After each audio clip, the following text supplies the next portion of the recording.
Well, here what happening this week now. Let me do TTV. Because you know what you come here for, and I know what you come here for.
She drink all the cokes.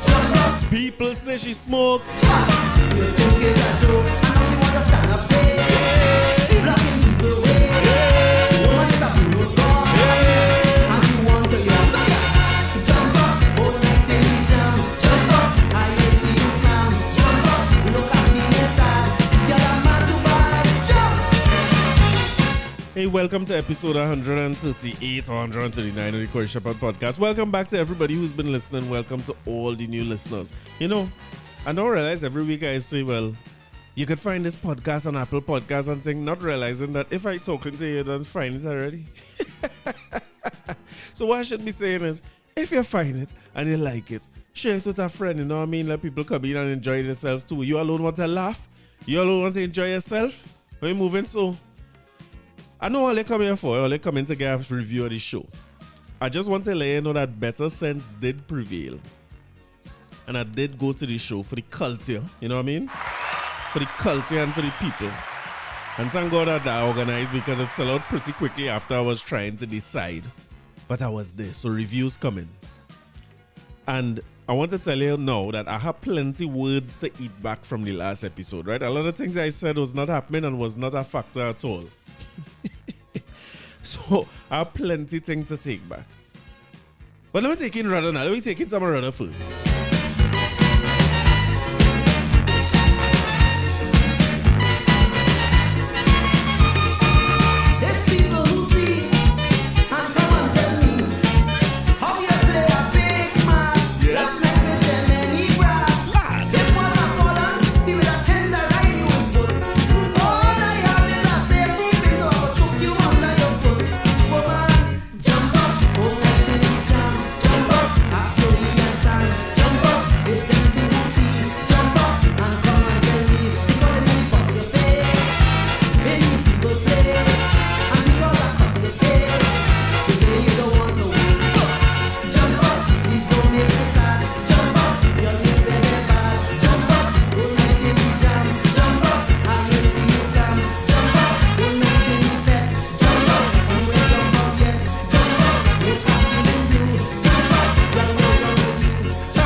Hey, welcome on board. Listen, here what's going on, right? We are ready to talk about, we are Bujo and them to talk about, but serious things that happen to, you know, because I see something going around on the socials this week, and I just want to jump in this and talk about this. And listen, Rudder, give you advice for this too, you know. Rudder had advice for these youth men who are having these kind of women problems that, I mean, they really shouldn't be having.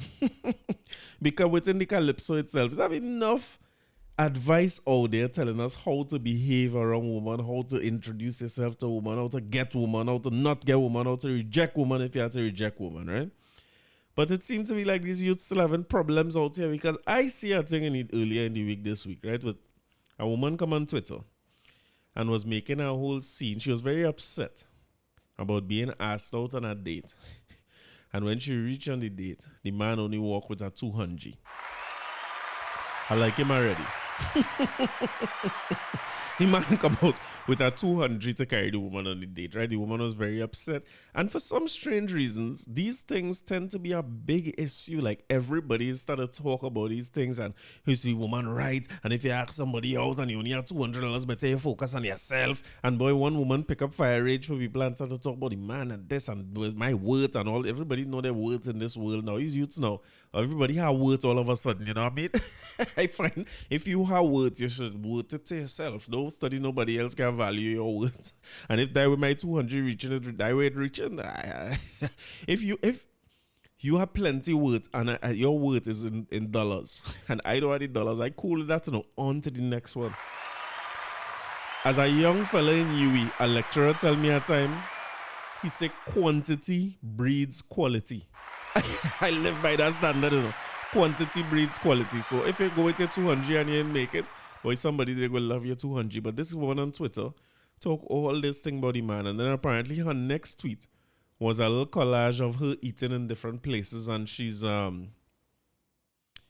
is the politically correct way to say like big no frig? I don't know how you say like she begs, you know what I mean? I don't know how to say it. Like she what you say plus size, what you saying this year here. She big, she hefty, you know what I mean? 600-pound life. But that was not good next post to post after you said the man, well, because if I was asking she out on a date, I'd walk with her 5,000. Because she looked like she was that pepper pork, she's the whole thing. But it didn't look good. It didn't look good. So I don't understand where people coming from this idea of quantifying their value by money. Or this Kevin Samuels thing about high value man and high value woman. But me I know what them terms mean, you know. And in my quest for clarification, I happened to come across on MYOB this youth man come to tell his story. Now, I'm not sure if the man should have tell his story or not. I'm being honest with you. Maybe he should have just leave this one alone. But the man come to give clarification. And I mean, it was a big enough story across the week for him to maybe feel like, you know, because if you're home there feeling embarrassed, you could see that young fella too, a young gentleman, young good-looking fella having these kind of issues. So the man come to clarify. I wonder what is all your thoughts on this as women listening to this, right? If somebody asks you out, what does that mean? The budget is unlimited, or because that could be an awkward position for somebody. You know, if somebody come home by me and tell me, I'm talking man, woman, or beast now, right? Come home by me and say, boy, Corey, let me move so. The first thing I just study is I need to have money in my pocket. And if I don't have money in my pocket, I don't like to go nowhere. I like to stay home. I don't know if it's the same with women, but if you see me, if I broke and I going through a rough patch, I don't even feel to go out and enjoy myself. So I have a few very good partners who might call me and tell me, you know what I mean, let me make a move. And I ain't even studying that because you see, when I go out with my friends, somebody had to pay the bill. I'm not splitting no bill. I'm not adding up no nothing and who to think. And I'm not who has to pay the tip. And I'm not doing this thing where when a man say he pay the bill, I lean in now. You know, some people is lean. It's sort of lean, so they leaning like hell, like if they try and get their wallets out of their pocket. You ain't paying. If I pay, don't lean. I have it. And I wouldn't offer to pay if I don't have it neither. And if I offer to pay and my card get declined, I go and say, hey, my card declined. Somebody had to pay this bill. But that's just me and the way we grow up. And I ain't talking about growing up. We don't have nothing.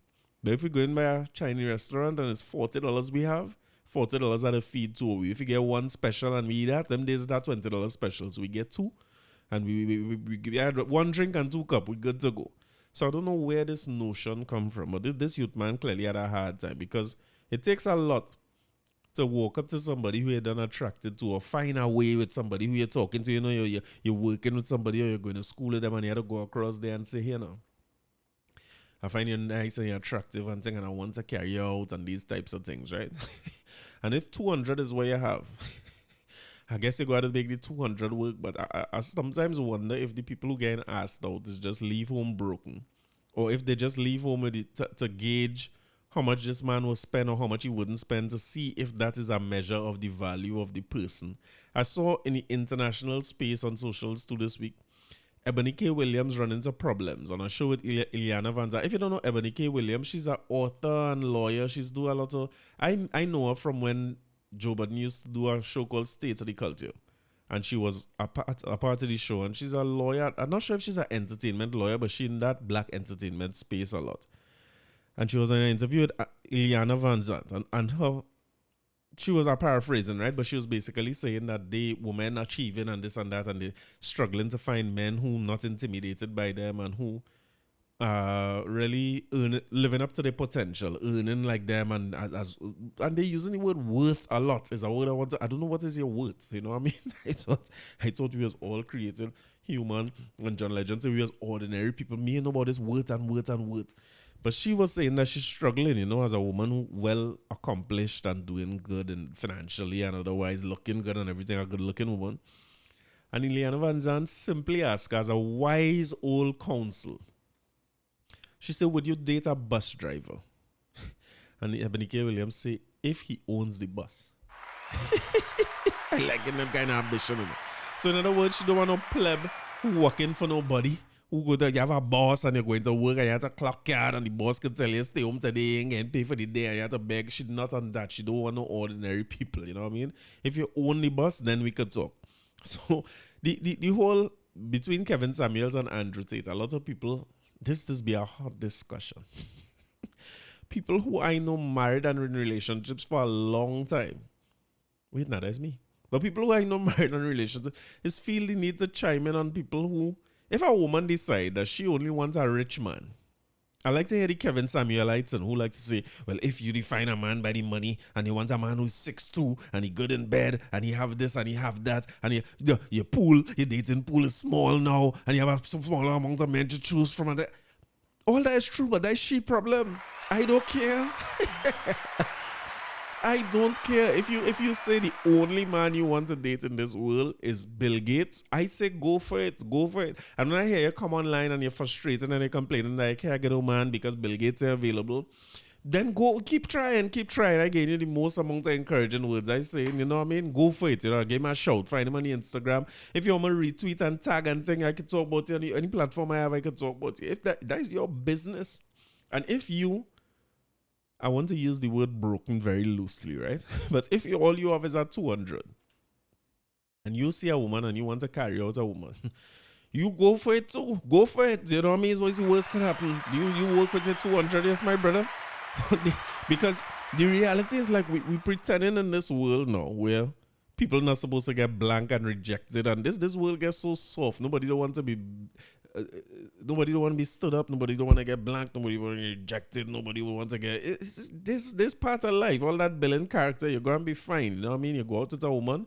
Tell me how much times. No matter how much money I had, right? Let me talk to the fellas for a minute. You never went nowhere with a woman, and you had to check your account in these online banking days. You had to check now. Good. When you see what people ordering and them kind of thing, I say, good. Because you know, even if they're laughing at the man 200, right? Let me say you went out to make sure you have 1,000. Let me say that is a good amount of money to carry out a woman. That's way too much money for me, right? But if you're going out with 1,000 and you had to carry out somebody, I couldn't imagine it.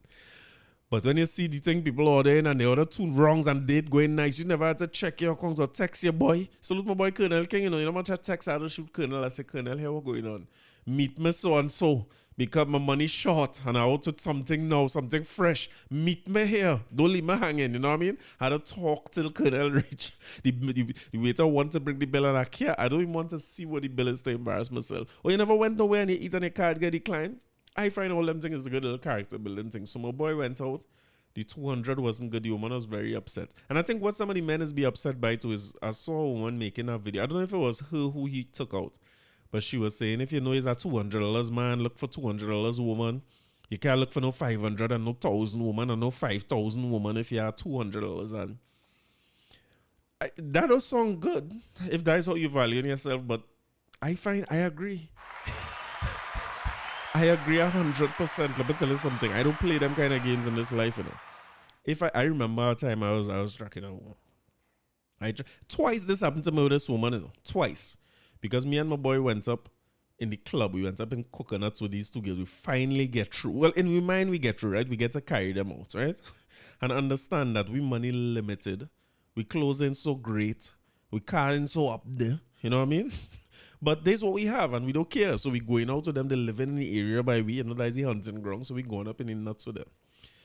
And we party and we had a good time. And them days the shandy and thing I drinking. So the drinks cheap, everything flowing, everybody nice. And then a certain man came into the club by the name of Marshall Montano. I was so glad to hear Marshall Montano say the other day that Brian Lara used to take his girls. He said, boy, a man asked him if a man ever take a woman from me. He said, what you mean? He said, how much of girls Brian take from me? He said he had a girl he dealing with, he in love. The girl come and tell him a day. She said, yo, Marshall, this over. And she said, oh, you mean it over? He not reached by she. She said, it's over. I dealing with Brian. He said, well, who Brian? It's Brian, you're gone. Well, Marshall, do we that in the nuts? When I went up in my B12, we went up the road and we have girls in the car. And listen, me and my boy Damien, we done plan out that night already, you know. Only for Marshall to leave with the birds. It's 2 hours we alone in the B12 coming on. The back seat's empty, the car light. I had to take my time around corners, you know what I mean? Fishtailing and so on. There's no way to the back again, you know what I mean? Marshall go. And I don't know that if they had social media them times is a big up to today we laugh about that. I don't know why that's such a big issue. If a man take away your girls, a man take away, that is how it is go. And if a man who have I don't even want to make it down to money. Let me just say more to offer. The man better looking, he have more money, he's the driving sweet, he treating them nice, he have better lyrics, he popular, whatever is the 100 things that is make up an individual, right? What's make up likability in a person? He more likable than you. He gone with your birds. You had to try and take somebody birds too. As much as it's a man with more likability with you in this world, it's a man with less. And I watching this youth man here, boy, let me tell you something. If I had these kind of little smooth skin and fit body and thing, I'd be lucky if you get 200 out of me. I would be going out with $50. You have to put the rest. As a prize. When you're looking like me, a belly behind, walk with money when you're going out. They say your belly out of match your wallet. I walk in because whatever the 100 things is, this man have about 99 in them. All he have is the little extra money. But let me hear from him now. I want you to hear from him as to what went on the dates and them thing, right? Let me take him in. So yes, you guys would have probably seen me on news recently. Yeah, we see him. For giving my interview about my $200 date. Yeah. That went viral.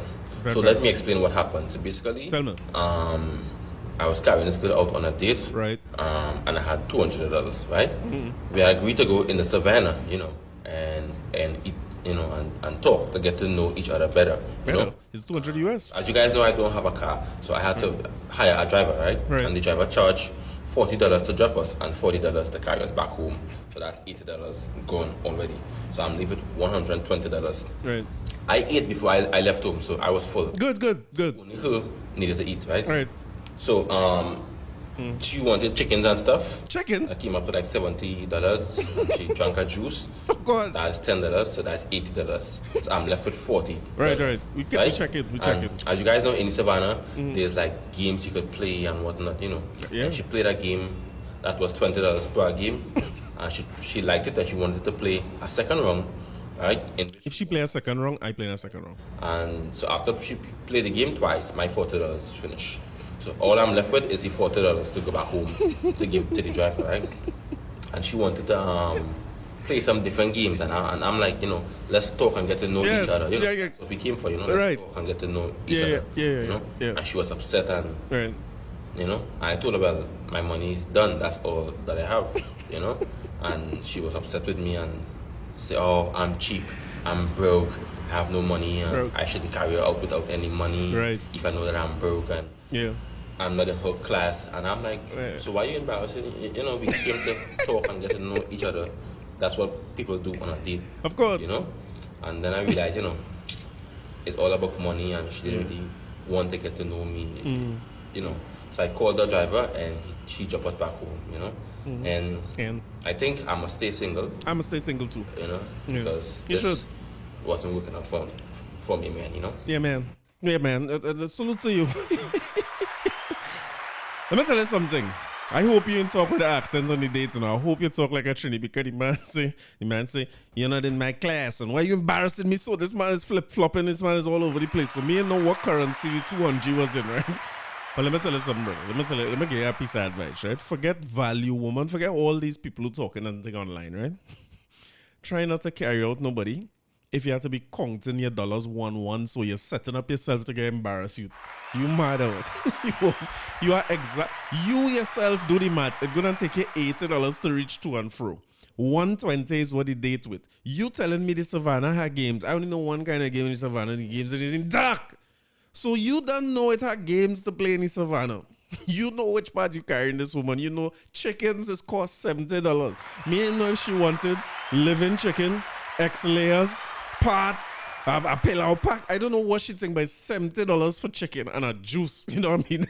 Come on. You couldn't add all this up before and realize, well, boy, I'm running into some problems here, because I want to say this, right? If I go out by myself and I go out to eat $70 worth of chickens, and I eat all them chickens, and then the bill comes to 70 and I dip in my pocket and I only say I have $40, I just feel like I out of my class too, and I just feel embarrassed too.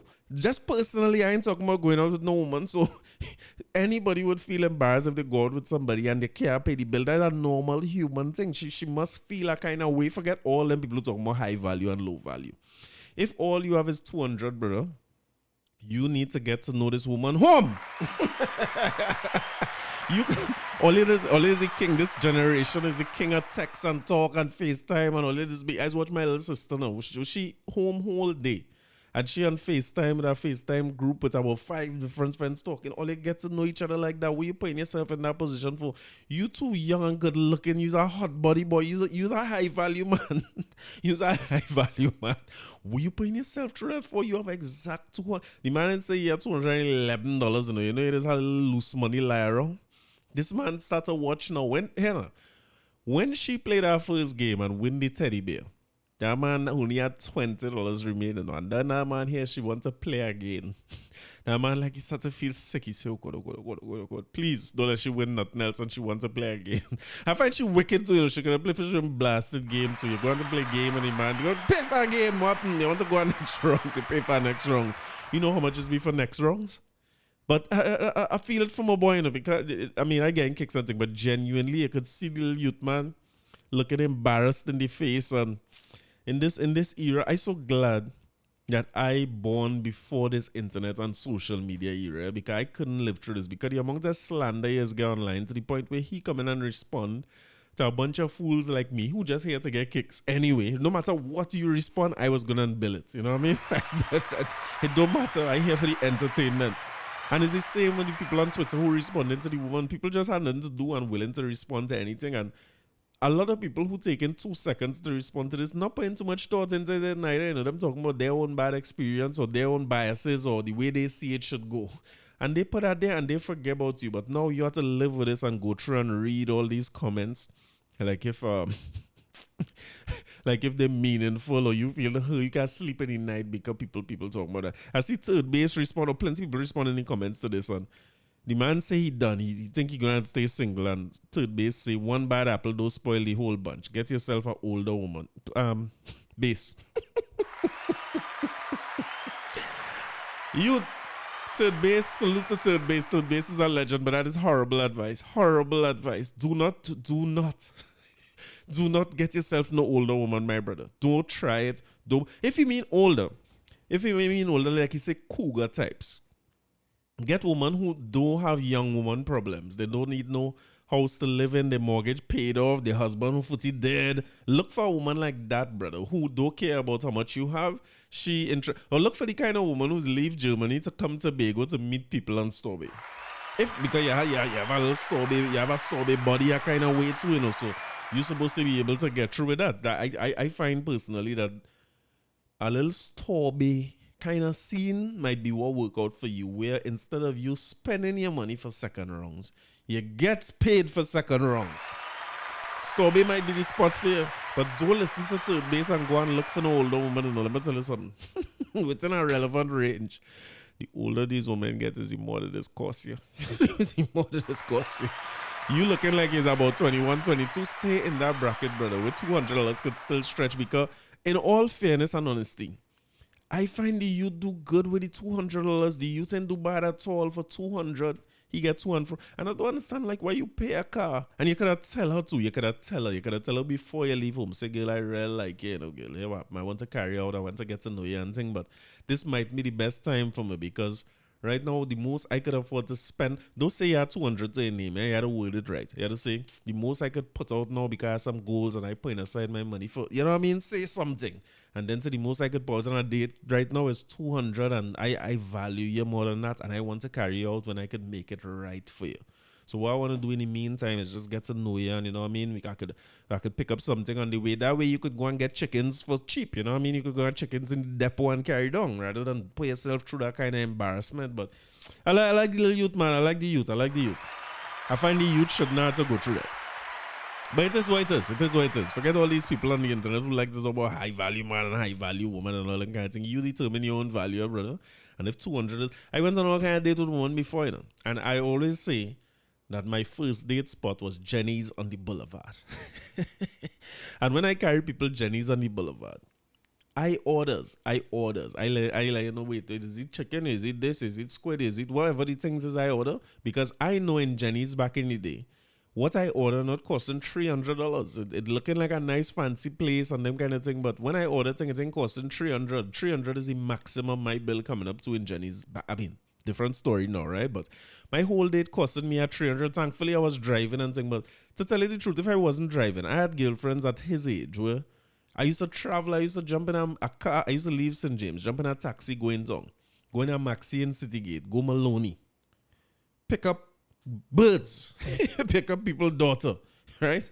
And jump back in a Maxi on Red Hill, come back in town, walk up from Citygate to Globe, take in a little movie in the theater or two, and then walk down on the promenade and make love and buy a little one rose and make a man take a picture away and all them kind of thing. And then walk back Citygate. This is I talk about 8:30 show, so this must be midnight now. I walk back Citygate, go in the back of Maxi, a kissing from Tongue to San Fernando, all the way back to Maloney is heavy kissing going down the road. And I drop her home right by her door. I come out, I think we walk inside. I make sure she good. I go inside. I hope everybody home sleeping. And then, you know what I mean? Sometimes we can play some games. And then I go walk back out and I go on the bus road and take a Maxi and I go back down the road. So if you know 200 is your budget, you have to do a little better planning than that, or you have to be a little smoother than that. And to sum it up too, you have to try and talk in one accent. 2 accents is expensive. When this woman hear you saying, she not in my class and I carry Savannah, she done start to spend money while and she mine already. She she looking forward to loud US raining. She must want to bathe down in some ones. You just choose one accent, stick to that one accent, let people know where it is up front, and you determine your own value. And don't listen to third base and don't try to go with no older woman. But let me tell you something. Let me do what we come here to do now, man. I really want to get back to the great David Rudder, which if this youth man was going David Rudder's show, he would be able to buy just under half a ticket. If he wanted to carry this woman, he would be able to buy just about a half a ticket for himself. But I want to say that the great David, as always, he give you something here that can help people like this man through any little situation he going through. The man give you a blueprint for how you're supposed to introduce yourself and approach a woman and try to deal with a woman and try to make some headway. I want to hear what David say.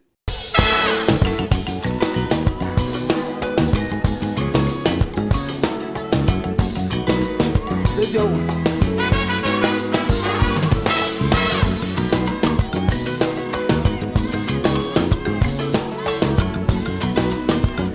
Let take some guidance. I see she in the dance. My whole body's as a ball. I make up my mind. I wasn't leaving you at all. She turned around and she watched me. She warned me with she eye. That when I troops and I spread out. Cause woman love the mama guy. But this one, you know, was a serious one. Like she face, she telling me no. But in the same breath, she body saying, come on, come on, come on. take an experienced man to know. All I know is that the feeling that you give me is oh so sweet. The sweet of the sweetness is so complete. The feeling of the feeling, Lord, is oh so nice. The fire that you give me, a girl I give me twice. Girl, I really got to know you and I really got to show you, but enough respect. Oh man, I trying to be cool, but you know how you rule me. Enough respect. I got the fire in my bones and I well want to flaunt it. Enough respect. But little girl, let me tell you, sister, you have to want it. Enough respect. So baby, come on. Say yes, I'm begging you. Say yes, come to do. Say yes, come on to do. Yes, yes, yes. Oh, say yes, oh baby, come. Say yes, I'm begging you. Say yes. She said, don't envy me frenzy. I said, girl, I wouldn't think of it. Sweetheart, on the contrary, I want to love it up a bit. I got 10 billion bullets of wet love. I can see she want to laugh because I see she body tremble. Father thanks, my work just cut in half. Same time the old man turn around, and that only make things worse. Brett, when I see the piece, my body run cold. And what? Look, she trying to hide all that bacchanal with a little pulse. I said, look, behave yourself. And then the feeling that she give me, it's all so sweet. the sweet of your sweetness, It's so complete. the feeling of the feeling is oh so nice. The fire that you give me, a girl you give me twice. Youth man, David and Spanner sent here to know. I really got to know you and I really got to show you, but Enough respect. oh man, I trying to be cool, but you know how you rule me. Enough respect. Well, I got a stick of fire and I well want to flaunt it. Enough respect. But little girl, let me tell you, sister, you have to want it. Enough respect. But baby, come on, say yes, I'm begging you. Say yes, say yes, yes, yes, yes. Oh, say yes, say yes, say yes. Let me set this storm on fire. What? I see she in it. My body set up. I make up me. I wasn't leaving you up. She done wrong and she want me with she. That when I swoops on her. Cause woman love to mama guy. But as I tumble all them new lyrics on the craft, I won't lie. I start to tell myself I'm losing the game. Because she watched me and bust out a serious laugh. But as I walk away, she tell me she name. Oh, no, the feeling that she give me is oh so sweet. The sweet of the sweetness is so complete. And the feeling of the feeling is oh so nice. The fire that you give me, a girl you give me twice. Girl, I really got to know you and I really got to show you, but Enough respect. I'm trying to be cool, but you know how you rule me. Enough respect. I got a stick of fire and I well want to flaunt it. Enough respect. Well, little girl, let me tell you, do you have to want it? Enough respect. So baby, come on, say yes, I'm begging you. Say yes, come to do. Say yes, come on to do. Yes, yes, yes. Oh, say yes, oh baby, come. Say yes, begging you. Say yes, let me set this down on fire. You can't ask for better advice than that, right? The great David Michael Runaway, great one. Goat status. So David Spanner sent his 200 still in the pocket and he inside. The man say, as he walk away, she tell me she name. You know, he's back in there one time. You know what I mean? You tell her she laugh, but you tell them your name. You know what I mean? But the most important line in that song to a youth man is it takes an experienced man to know. But let me tell you something. So I went down in the show. I say, you know what? Island tickets. I went and I get my tickets. I said, here what? We going down in the show. I tell Stacy, put on something nice. I'll tell my mother, I say, put on something nice. I tell my mother-in-law, put on something nice. And we down in the rudder. 7.0. 70 years old on May the 6th. Announcing that this is his last full-length performance of that nature. If you ever been to a David Rudder performance, when he say full-length performance, he mean full-length performance. So I say, you know what? I tell myself it could be sad, it could be emotional. Boy, let me tell you something. It was nothing but a joyous occasion. Nothing but joy and happiness. As I say, when I went in, so many people were talking. That clip of Enough Respect came from the No Restrictions album, which was a show in 1996 in the Jean Pierre Complex.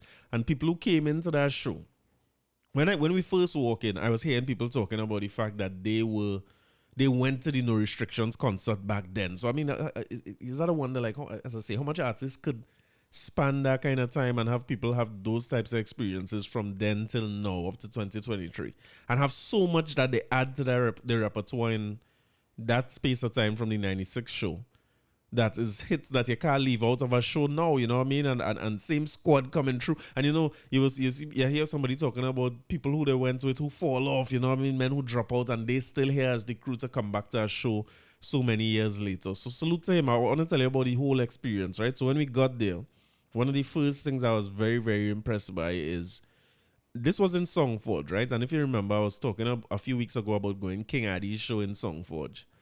And of course, much smaller event, right? But that started ridiculously late. That was starting somewhere around midnight, 1 o'clock was when start time was coming on and big sounds were starting to play. This was different, right? This starting at 8. My mother's a woman like to move early, so we went down there maybe about somewhere around 7, 7:15 region.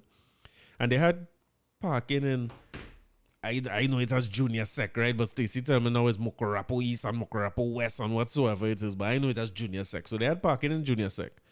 And we parked there and they had shuttles to carry us straight up to the venue. If you know the venue at all, Junior Sec is a real long walk into Songforge. And when I see the age of the squad, particularly myself, I say we ain't gonna make it, you know. But they had the shuttles, nicely air-conditioned Calouse shuttles to take us straight to the venue gate. That was nice. I think it showed me already that these people understand who is the audience and they understand the crowd, and they've been doing shows for a long time, and it showed. So when we got into the venue, seating was available, seating was easy. We were a little concerned because I know Mommy had listened to the radio and they were saying that they may not have seating for everybody because of the size of the show, but I think if everybody had stood down right next to one another, they probably had seating for everybody there, you know. But a lot of people chose to stand, including Stacy, Parlor Stacy at that time. But we when we reached there, because Stacy for some reason decided she go and surprise her mother. So she never tell the mother it's David Rudder she coming to see. So when we reached there, we had to get food and drink something. People must have thought they're going to dinner. So it was nice to see as well that they had quite a few food stations. And maybe as the time we reached there, the lines wasn't too long at all. They had somebody selling some pork and them kind of thing, you know what I mean? What you want to call it? Like Chinese style, like roast pork and bao. Me know it's a bao. I thought it was pao, you know. Me know it's a bao. But they had that corn soup doubles. They had food. And the bar was easy to access and easy to run through. Seating was easy to get. So it was a great venue for that type of performance. And nothing much wasn't happening, you know. Too early, they was playing some music. They had a little screen there showing you some clips of our interview that they showed on TV6 last week with Rudder talking and that kind of thing. And at this point, people just milling around, kind of like getting their drinks together, getting their food, finding their seat, getting comfortable and them things. And one of the things that I always impressed by with shows is starting on time. And maybe I'm impressed by it because of how few times it tends to happen when you go to shows down here. I was reminding my mother when I see the band start to come on and you're seeing musicians taking their place, right? And I remember going to Explainer show with Mommy, his show after he passed away. I don't know what kind of show, memorial show if you want to call it that. And I remember the show was supposed to start at 7. And 6:30, I watching that stage and I seeing cable throw all over the place, no mic on the stage, songman no checking thing. I say, a matter of fact, a guitarist, or is that a guitar or saxophone? One of them things was, then he now practicing lead lines in his song. I was like, okay, this is not starting 7 in no world. But when I saw the band starting to take shape as early as 7:30, I said, nah, these fellas serious about time. And with a minute to go to 8, a big countdown came up on the screen, and it count down from 60 seconds all the way down to 8 o'clock. And as 8 o'clock come, the horn section Lego. Listen, I am impressed. You have to understand that I am impressed by the simplest things, right? These things are very, very impressive to me. As I say, maybe because I don't see it often enough. But when your show start like that and start so tight, you had to tell yourself that you're in for a great show when men come like that. So boy, the horn sections make a blast, and the next thing you hear from the band is this. Here she comes, here she comes. That was it. Well, you know, people in a frenzy immediately. Salute to people who disorganized great show. The place went in a frenzy one time, no delays, you know what I mean? And once that went on, they kind of play a sort of a medley of the biggest songs. That calypso, pa, pa, pa, pa, pa. That song has so much impact already when it play, boy. So they put together a nice little, what you call that, a collage, a medley, whatever you call it, to start the show. And then after they play it out for a while, eventually, Rudder came on the stage. I want to say that, listen, as soon as people start hearing his voice backstage, he started with Super Island, right? As soon as you start hearing the voice, people was in a frenzy. People shout out. It was just great. You know, you could tell people come there to support. People come to be a part of it. They have a crew always up in front. The crew was up in front and ready for the show. No matter where he go, he have that squad in front there with him. And it was amazing to hear the response just to his voice. And you remember my fears and thing going into the show, right? I say, but this man now and seeing feeling good. Like, how this going to go? Is it people coming to sing his songs? Will he be able to deliver all these songs and thing? And eventually that man walk out on the stage to rally around the West Indies. And it was a standing ovation as soon as he walked out to rally around the West Indies. And it was a momentous thing for me, not just in the context of the show, but I remember him for many years saying that he is not performing that song anymore. West Indies break his heart. He don't want to sing it. And that song became the anthem. So when we play against New Zealand or Pakistan or India or countries then who have a national anthem to play at the beginning of a game, cricket that is, you would hear their national anthem and then you would hear a version of David Rudder Rally Around the West Indies as the anthem of the West Indies song. And as the anthem of the West Indies team, sorry. So for him to walk out performing that, now I'm not sure if he had started back performing it, because I remember many years ago he said he not singing it again. He done with West Indies and he done with that song. So it had to be deliberate and organized that the first time we see him in his last show, his entrance will be based on Rally Around the West Indies. Big arrangers show, because it was well put together. And then from then on, it was just hit after hit. He's singing songs in between that may not have been the... You know why you come there, like a lot of people come there to hear the Calypso, Bahia Girl. This is not a fit in here, this madness. But you know already that you're going to get that down to the end of the show, right?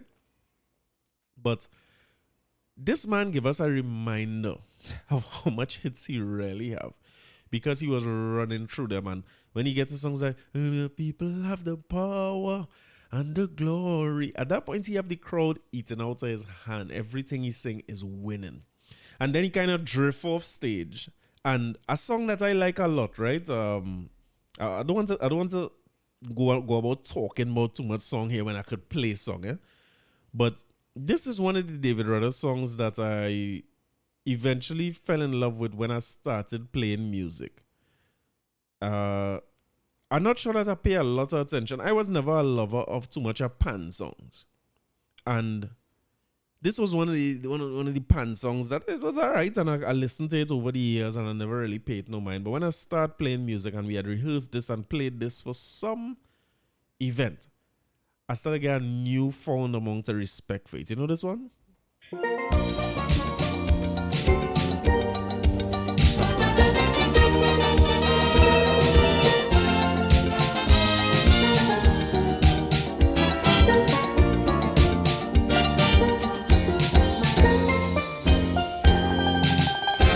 Out of vain, this culture was born. In life's shadowed places, the magic was spawned. Well, the tribes, they regrouped again, fought their wars on a brand new plane, and through their strife, their manhood was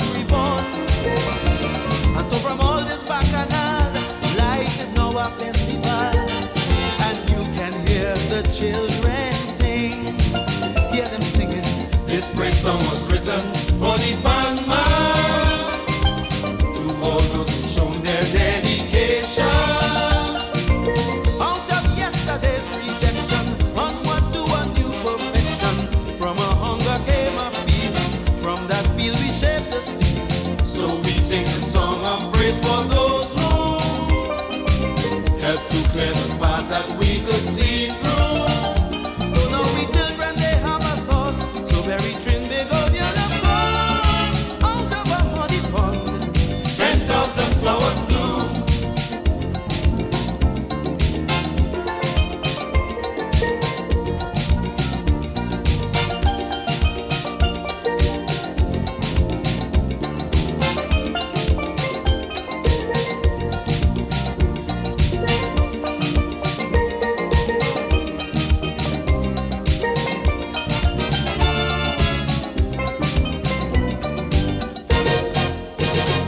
not one name, not one will I call, because the name of you will make the others seem small.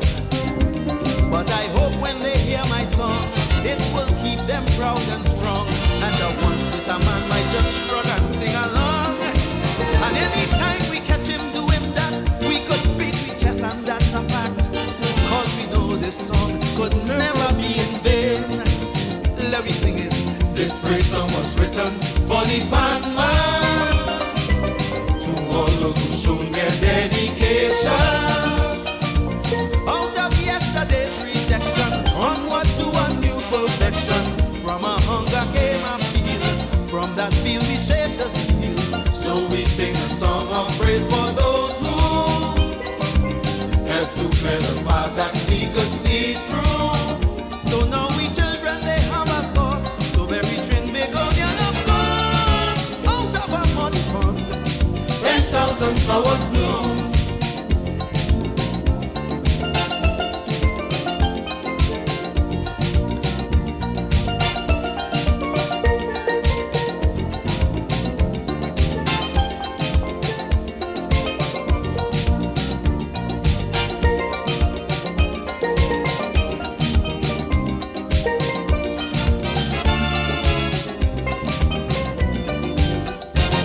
there will be fools, and fools always play their game. But as we forward on, we shall always know their names. Cause just as the fire expands the steel, so do our minds will grow to reveal a tomorrow that today we can only feel. And between the wrist and the rubber, there is a new truth to discover. That new melody, that glorious song of songs. Let me sing it. This praise song was written for the band for all those who show their dedication. Out of yesterday's rejection, onward to a new perfection. From a hunger came a field, from that field we shaped the steel. So we sing the song of praise for those who helped to clear the path that we could see through. So now we children they have a source, so very trin begonia of God. Out of a muddy pond, 10,000 flowers bloom. This praise song was written for the band Who others who show their dedication. That song, he eventually left the stage before that song came on, and it was delivered by your Monarch 2018, Helen Francis, right? When Helen Francis come on there, I said, well, who is this? I didn't see, I didn't know. There was no announcement of him coming off the stage. And ladies and gentlemen, welcome Helen Francis. So I was confused as to who this was. But it turns out that it's 2018. So salute to my boy Kevin Farrick, who was able to give me a rundown of the show from his partner Young Rod, who I had to talk about, who's amazing as we go down to his too. But that dedication song, Helen Farrick, he catch himself eventually, and well delivered and well received by the audience. And it went on to more and more royalty from then on, because the man partner, he sang Engine Room, but he didn't sing the last two verses in Engine Room. But I can't get him wrong, and Engine Room is too much of lyrics. So you hear 1, 2 verse, a pow pow, and outside. Quick as he would. And I want to tell you that before Helen Francis came on, Rudder was already 6 or 7 songs into the performances. So at this point, all my doubts about his ability to perform, his ability to sing, deliver, the song system was pristine. You hear every instrument, the band was tight, it was well put together, and David's voice was covering everything as if, boy, let me tell you, some seasoned performers is seasoned performers, yes? But he went on, and one of the songs that he played as well, when he get his partner Andy Narell on stage, you know, they have a special relationship as musician and musician. And this is one of these songs that he come on and play with Andy Narell that was also well received by the audience on the day.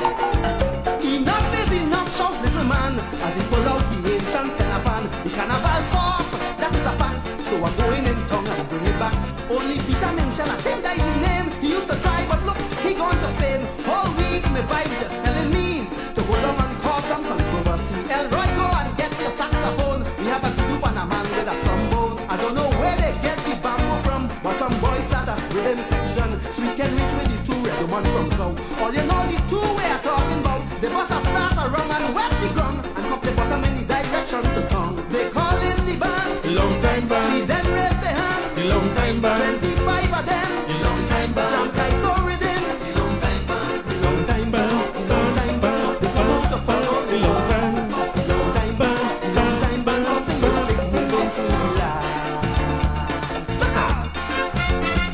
And Narell opened this with a little. He played the same ping pong it had to be that recording this song, eh? But sweet way he play with the opening. Long time, long time, long time, long time.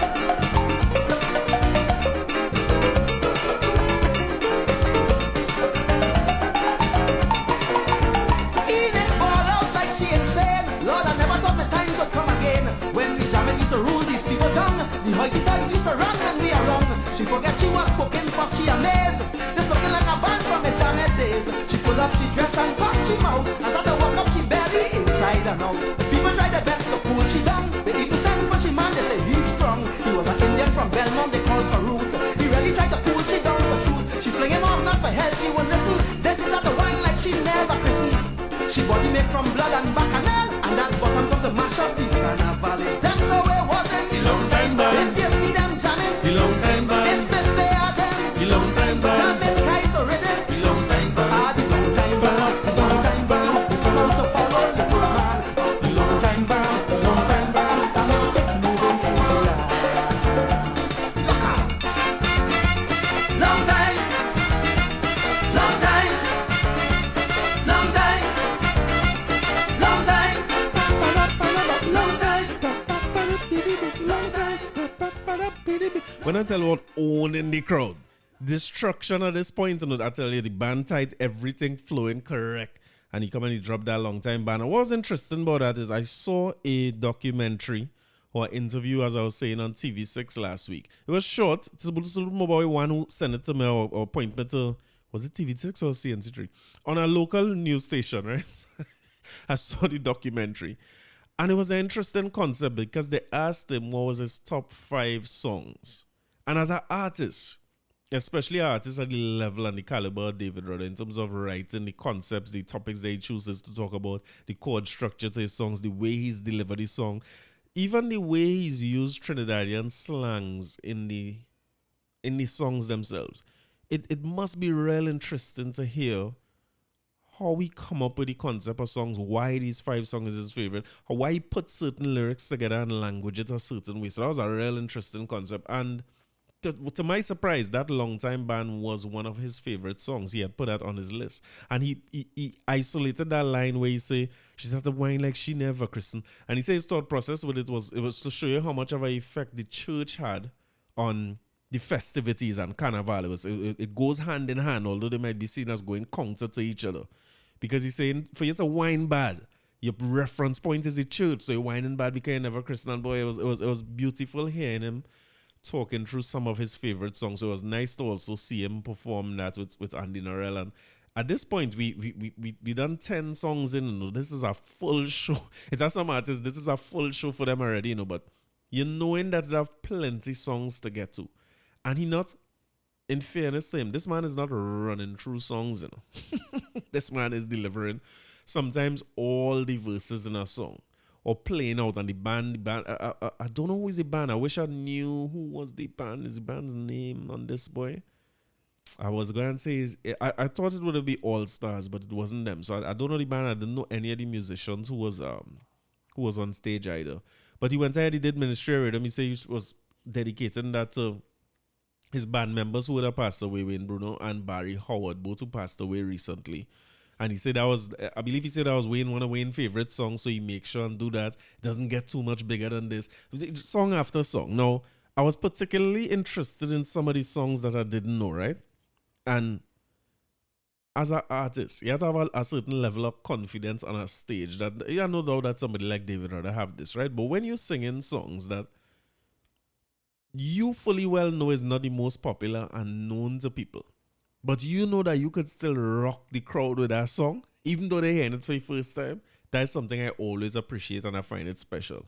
And you see, this song, when he sang this song, I don't know it at all. No, he introduced it like this. This man know he have here, you know. Can you say, I's a Trinity to the bone? Well, of course, when he said that, he plays in an uproar. From time they hear that, they in an uproar. And then he say, but Belmont is my core. And then he went on to deliver this. Hey yo, Belmont coming down, mama. Belmont coming down. Belmont coming down, doo-doo. Belmont coming down. Belmont coming down. It's Belmont coming down. Belmont coming down, mama. Belmont coming down. Well, let me tell you about the place that really shaped my life. Oh, God. I tell Christine just the other day that this place was my first wife. Port of Spain is the heart, but this place is the soul. I'm talking about Belmont, baby, the center of the world. So children, put up your hand and reach for the waiting sky. Hollywood. Free your mind and spread out your wings and fly. Hollywood. Cock your fat cap, lean your shoulder and walk. Hollywood. Tense your tense and give them the Belmont crawl. You're living in the Belmont days. Left you with the Belmont way. Living in the Belmont days. Better left you with the Belmont way. I take a jumper. Hollywood. We was Hollywood now. Hollywood. Belmont Coast give Maple a cocktail in front of the grandstand. Before we reach Katie's Road, we done from a steel band. Indian Mikey say call Ken Morris, tell Ken start building a crown. We want to put it on the head of we hero Jerry Brown. Children, hands up, reach to the orange sky. Feel the vibes and spread out your wings and fly. Now we out on the front road, everybody high. Police come with gun, Ellis Black had to ask them why. Living in the Belmont place. Living in the Belmont days. You better left me with the Belmont way. Living in the Belmont days.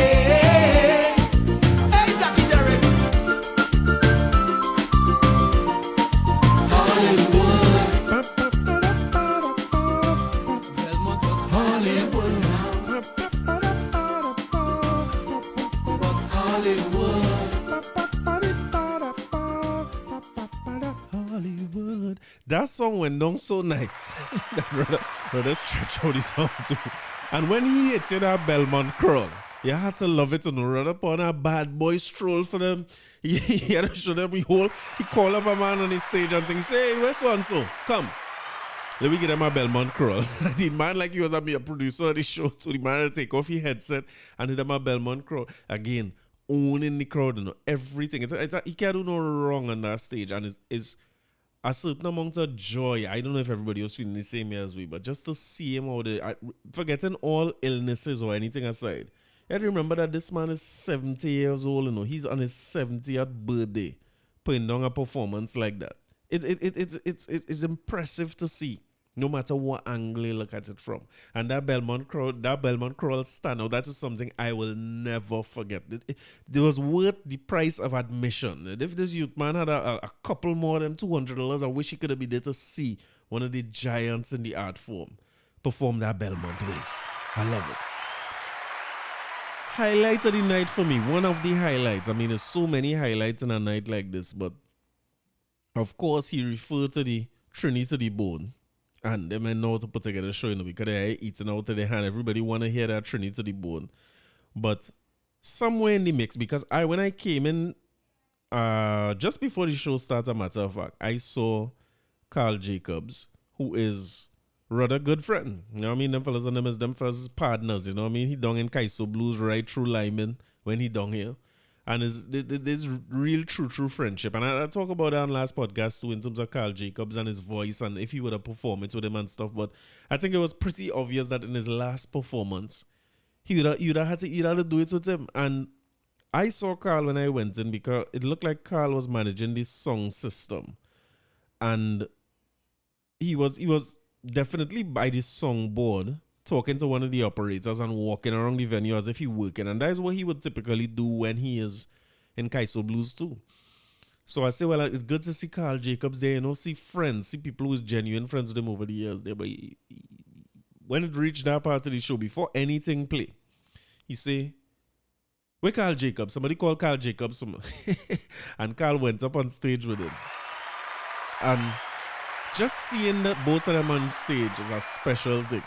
But you tend to feel like if when the two of them on stage, you will hear the intro to Trini to the Bone, right? Instead of playing Trini to the Bone, they play I'd rather be in Trinidad. Oh, I'd rather be in Trinidad. And it just shows you the amount of range that men have, boy. And if the place wasn't already in a frenzy, the intro to this song alone, you're not going to send them in a different place.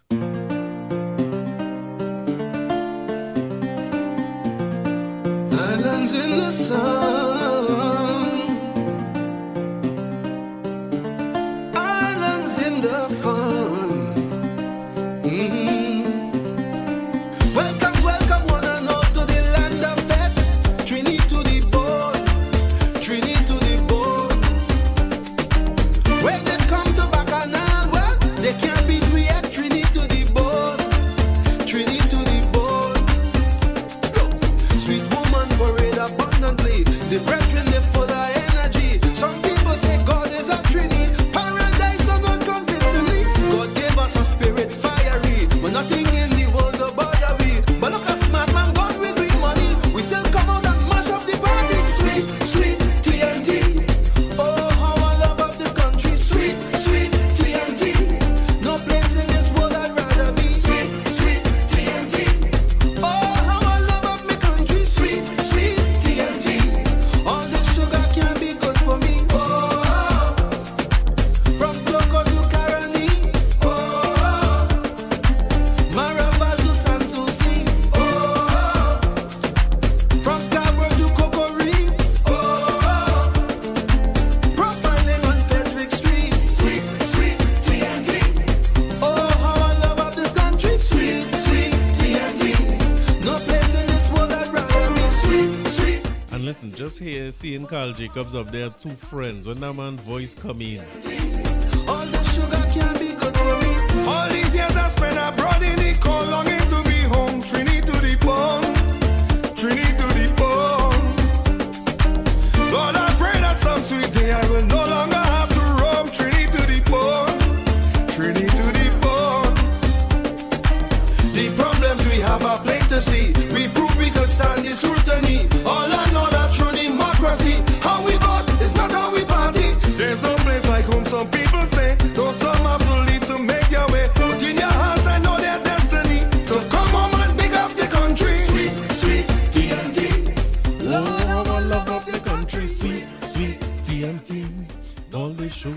too good for we sweet TNT.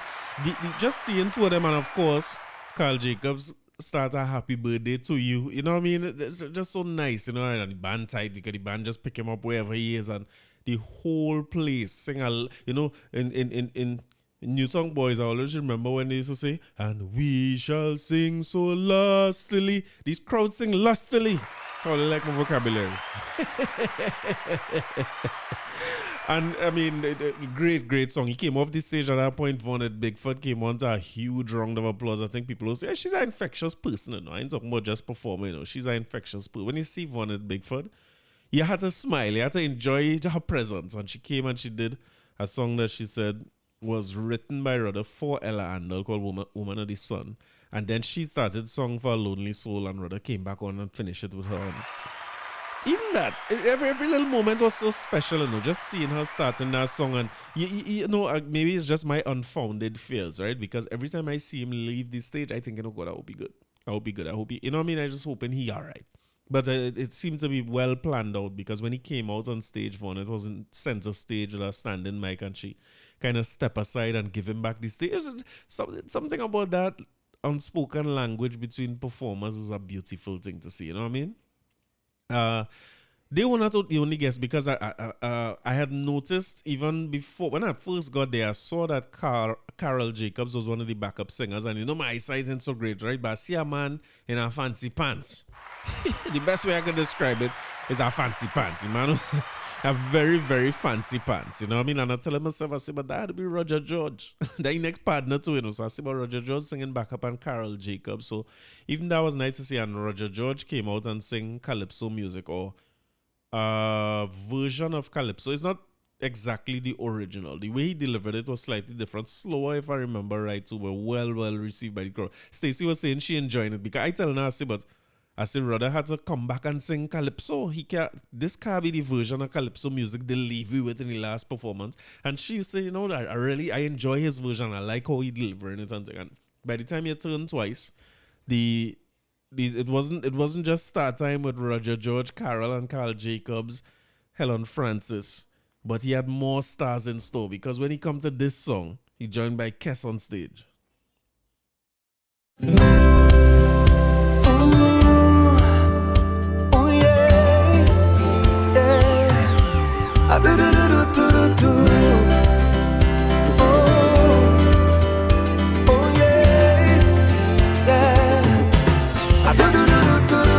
Just like when Carnival come and we jamming in the rain, you do not have to be a friend, but you're still hugging up all to put a Spain. Why only that time of year everybody come as one, taking the burn up in the sun, why you not behind the truck and having fun?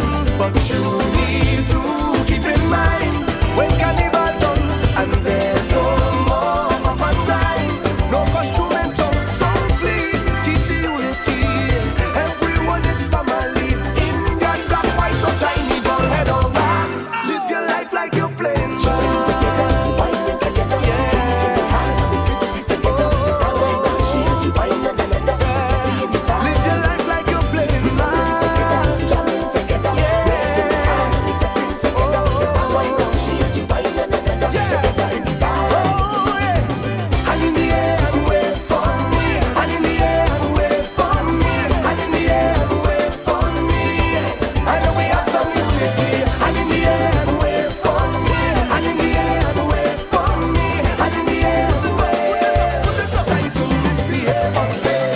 In this rhythm of life, people shine a good light for all we've been through together.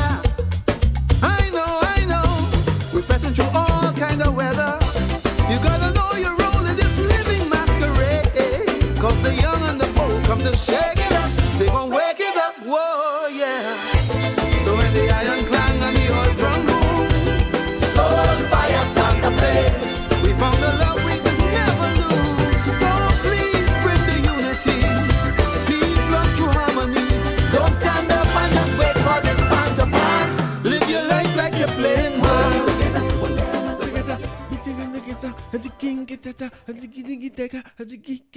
Let me tell you something. In all the thing what they're saying about big songs, what rather have, right?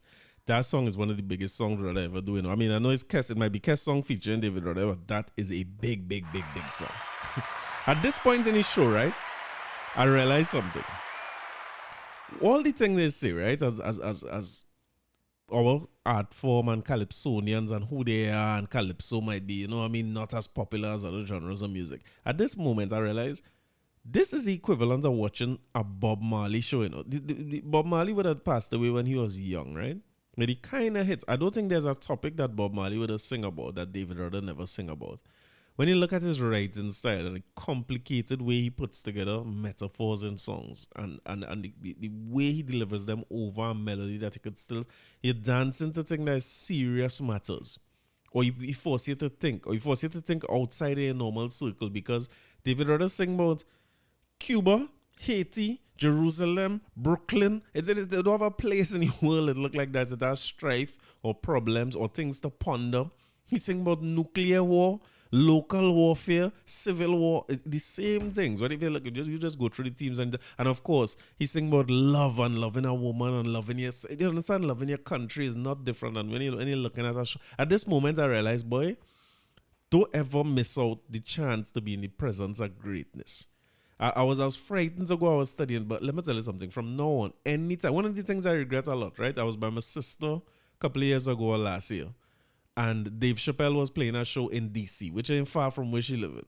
And I was going to the show and I kind of hesitate. I was like, my boy, I say, boy, 200 and something US to go and see. All I had was at 200. And I say, oh God, if anybody play a game here tonight, I'm broken.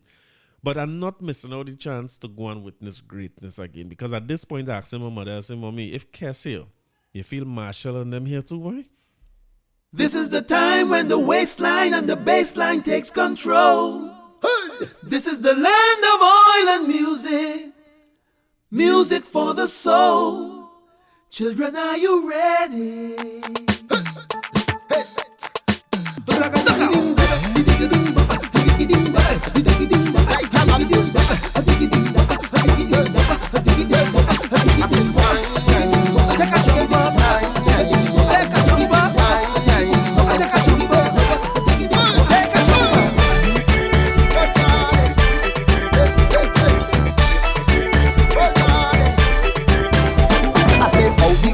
Came a sound and they call it the steel pan.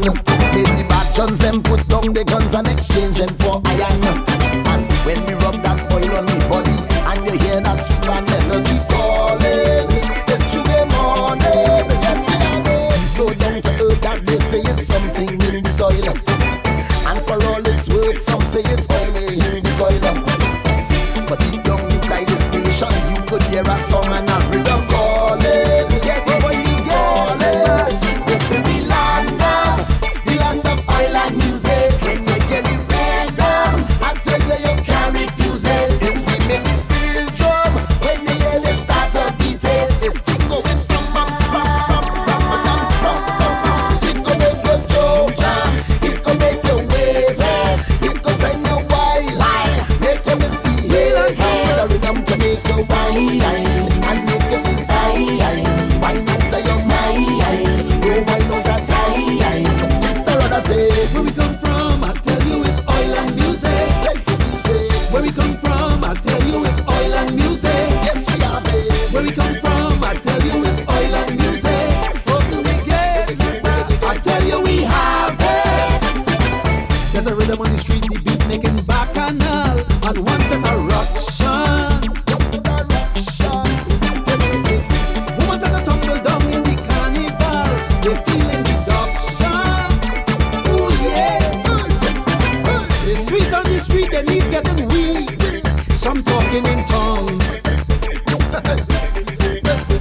It remind me of Laventille when the rattle's moving, baby. The hill coming round, the hill coming down. Cause this is the land of oil and music. Sweet soca and kaiso, I tell you, you can't refuse it. Send it as a rhythm when you hear the start to roll it. The thing going run, it go make you jump, it go make you rave.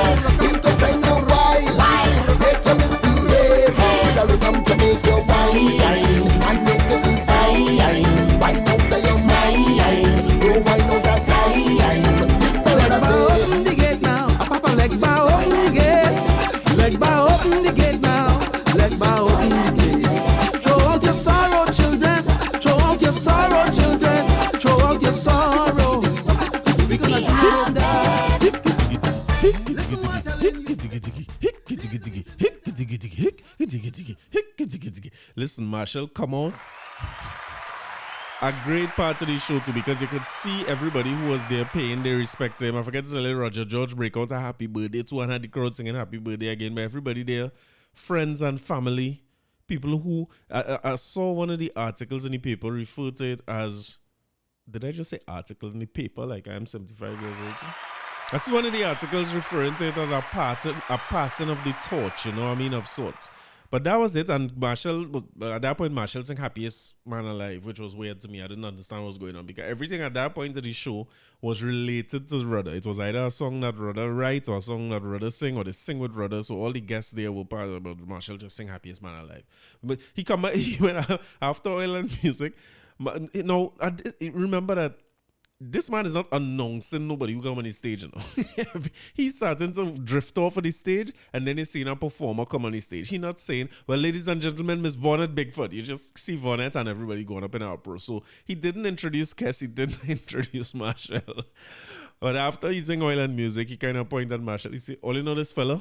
Hey! Because at that point, everybody's standing. And when people see Kes and Marshall, you can't sit down again. You have to stand up and see now. And when he said that, he said, everybody react. He said, well, all right, sing our next one. And he did Happiest Man Alive, brother. Come back on and say, all right, intermission.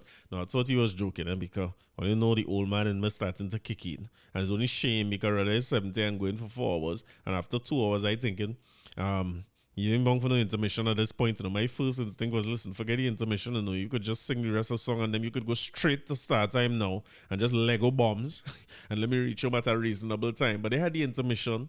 You know what I mean? The bar had to sell. It was nice to mingle around. And when you mingle, you start to see several celebrities. You know what I mean? Local celebs was out. I'm talking about internet celebs. Celeb. Other artists. Marshall was hanging around. Kes was still there. I believe I saw a couple of people from Trick and all. I thought they would be performing too. But several artists, everybody come there to be a part of a historical moment. And as I tell you, it would be the equivalent to me as somebody, if I was a Jamaican, somebody, anybody who love reggae music, coming out and say, all right, well, this will be Bob Marley last show. You know, it's kind of the equivalent to that, or the vibe I get from that. You know, that the energy was very, very similar. The intermission went down, and I was a little bit like, okay, real song had to sing still. And it getting late. As a man, this is the kind of hours I'd be looking to pull in, you know. But one of the songs I was looking forward to him performing a whole lot was, I was debating this with my partner Edmund. Salute to Edmund. We were talking about rather biggest songs in the lead up to the show, right? And there's usually a debate between two songs, right? 1990 and Hussein. Being two songs that was, Hussein is about the coup. 1990 was about maybe the Gulf War. And maybe I should play a little piece of it, but Hussein is always my preferred song from that because of what Hussein meant to me as being a little boy in the coup. I was 10 years old, I was Zachary age during the coup. And it was supposed to be Big Hussein night when the coup happened the Friday, right? And so when the lyrics in this song so meaningful for what my experience would have been as a little child during the coup, when I didn't even know what was the meaning of a coup. They had to explain to me like what was a coup. I remember seeing Abubakar and them come on TV, and I thought it was like a skit or a parody or something, because I remember cutting by a barber named Frankie on Vidal Street at the time, and he was talking about seeing some foreign show. It's on cable them time, you know, so he was talking about seeing some foreign show, and they was making a parody, like a jokey version of the news is what he called it at the time. And I was thinking, yeah, but that sounds like a good idea. Only to see like a jokey version of the news with this man, a Tammany head coming to talk about take over the country. I thought it was funny. The USA had a team playing here in the stadium. It was such a still day, and at 10 years old, I have so much memories of it. But it's so instructive that he could put together a song. You see, to make a song like this, you can't be far from the ground, you know. You must know what the country feeling and what the country going through. You had to be a man of the ground. And you had to know what Mokorapo Road was like them time, and Panker Street and the cemetery. Like seeing, even when we first get to come out of the house and go by the grocery. I remember that, like we had to line up by the grocery. Grocery wasn't open. You had to say what you want by the gate. It's at a grocery named Safeway, I think was the name of the grocery. and you had to line up and say what you want, and the shopkeeper them they bring out. It's a grocery you could normally walk in and nobody was taking orders from it outside, and they give you what you want and you pay. I remember walking out on the main road barefoot. There's no vehicular traffic. It was just a weird day. And when you leave, you're walking back down Vidal Street now, and you could see the cemetery from the top of Vidal Street. And you see anyway, as you walk down further down Vidal Street, you could kind of see the building by the mosque.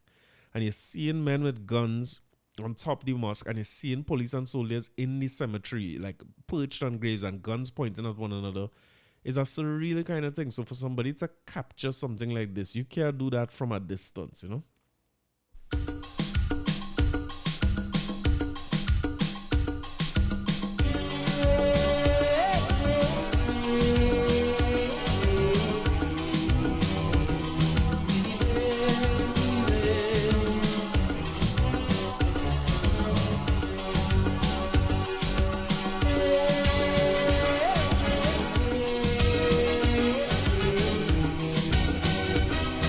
Wait, before I get too deep into this too, right? Sorry to do that, but even the beginning of that song, right?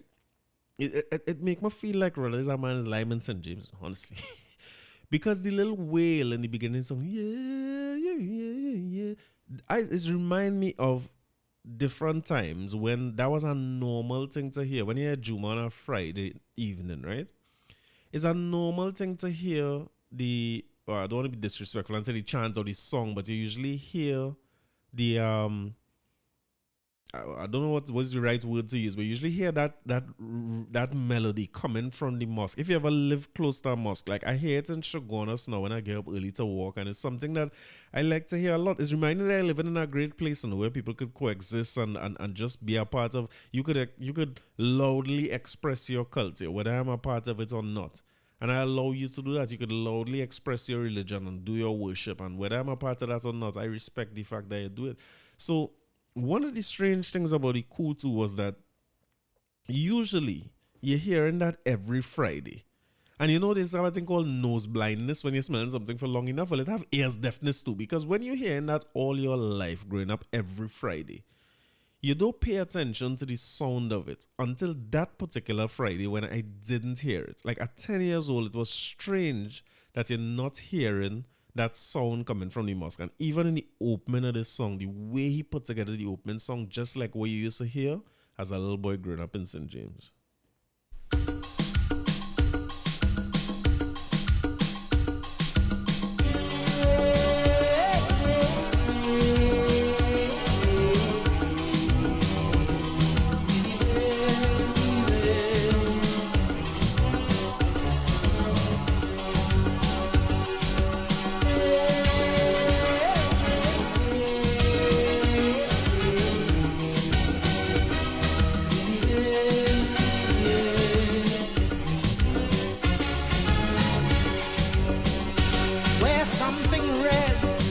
The popular cry, and like the pavements and streets, they were filled with envy, because by morning light they were covered with our blood.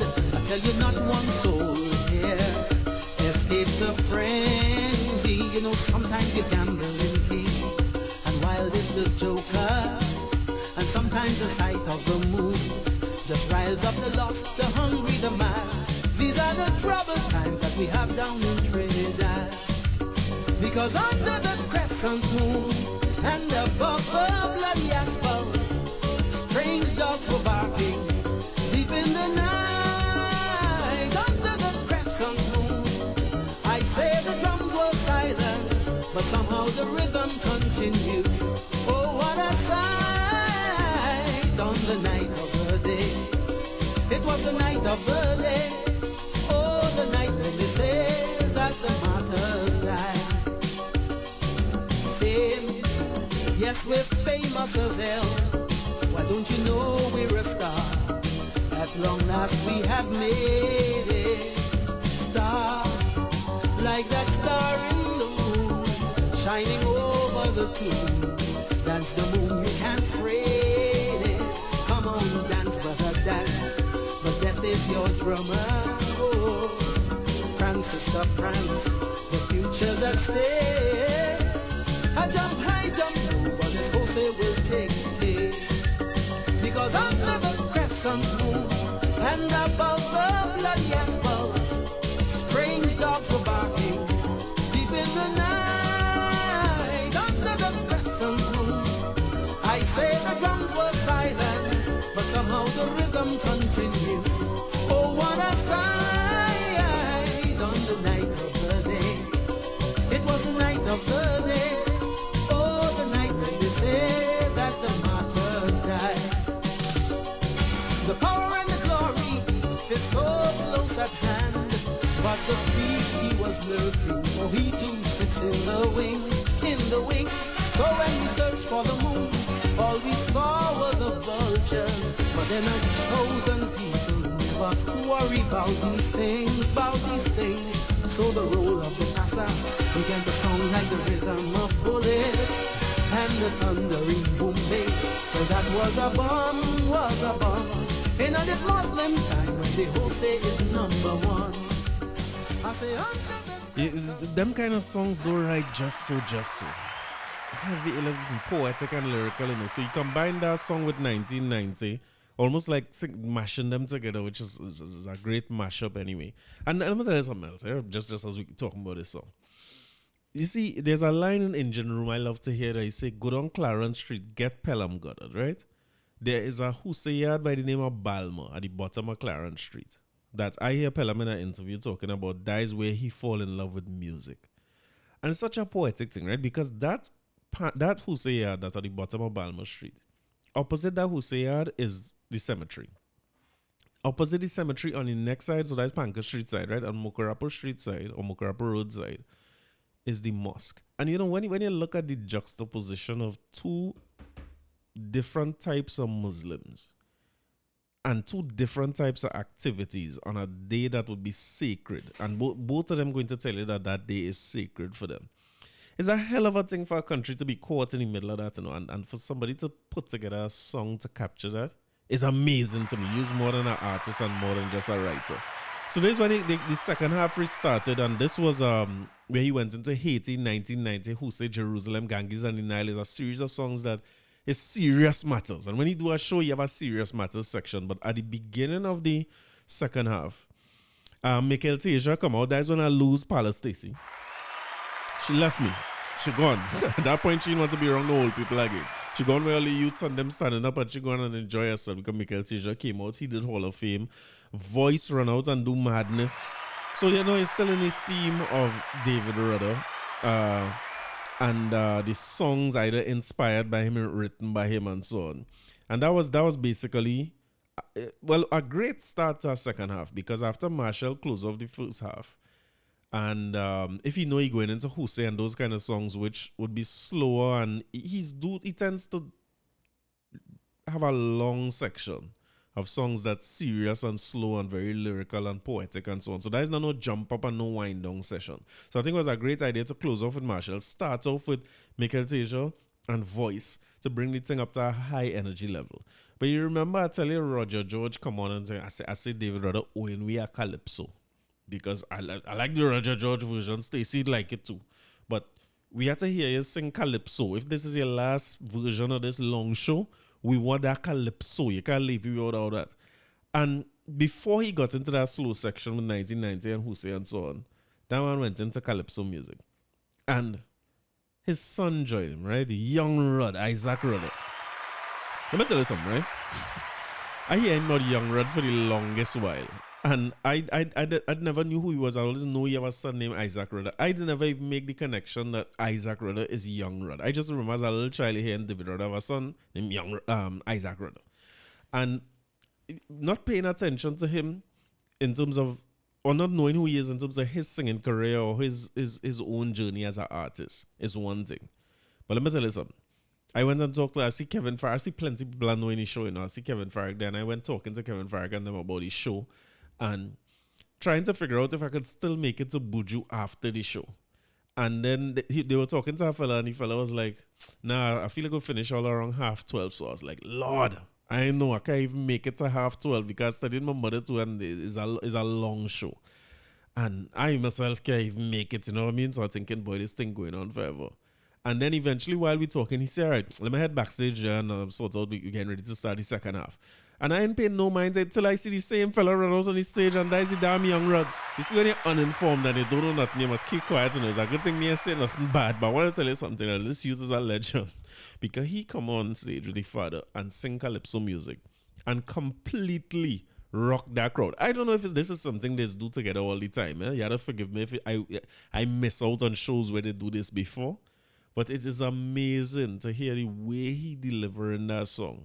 Singing like his father, number one, with his own style and flair, at an energy level that is amazing. That man never stopped running up and down that stage to the point where it's at one point where he run left and he run right. When David looked for him and he left, I said, Dave, he done gone. He on the next side. You know what I mean? This man energy level and completely rock the crowd. To me, one of the greatest songs David Rudder ever sing.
While executor kills them dead at the ribbon.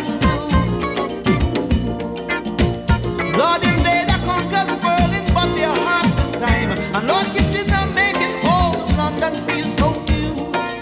Beginner and Terror too. Fitzroy Coleman fingers dancing on the fret. And when you think that it's through, he has got nothing yet.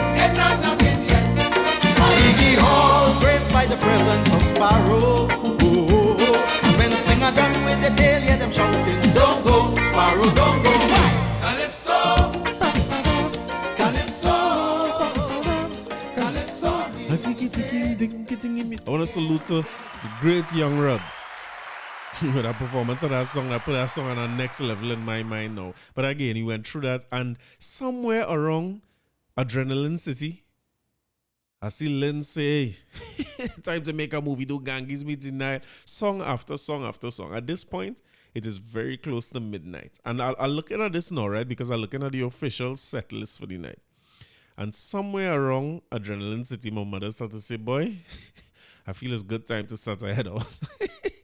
And I said, but wait, my whole plan was to listen to this show to make sure I do our review. That's my whole, I didn't plan as next topic, I say, good for 2 hours worth of David Rudder today. And between that, when she first said that the first time, about 5 more songs sing, and we get on to, I think, did I hear Jump Up?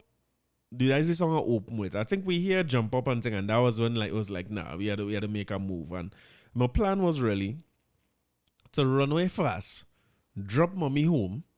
I tell myself my mother-in-law with a lime see moi, but by the time I get back the car, and think I remember we parked quite by Junior Sec. So I let the shuttle carry me by Junior Sec. I bring back the car now and I say I will drop them home. And when I dropped, by the time I think everybody come out, Stacey, everybody leave. So that was kind of like my end of the show. I know it's just very anticlimactic for our David Rudder show. But again, thanks to my boy Kevin Farrick for sending me the set list for the show. So I could tell you how the rest of the show went and maybe pick out some of my favorites that I miss out on. And when we drive past the venue, I remember when we drive back past the venue, I was hearing Hammer. Right? After I see Marshall and I see Kess, I tell myself, well, he had to bring Destra.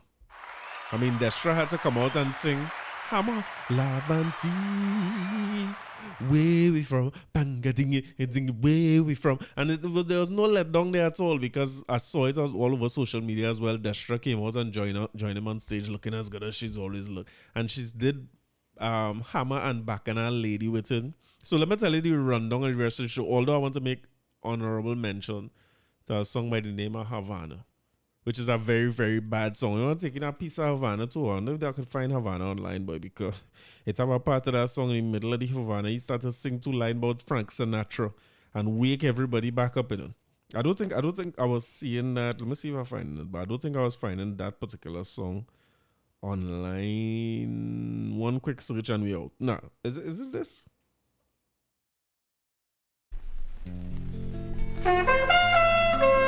I will tell you.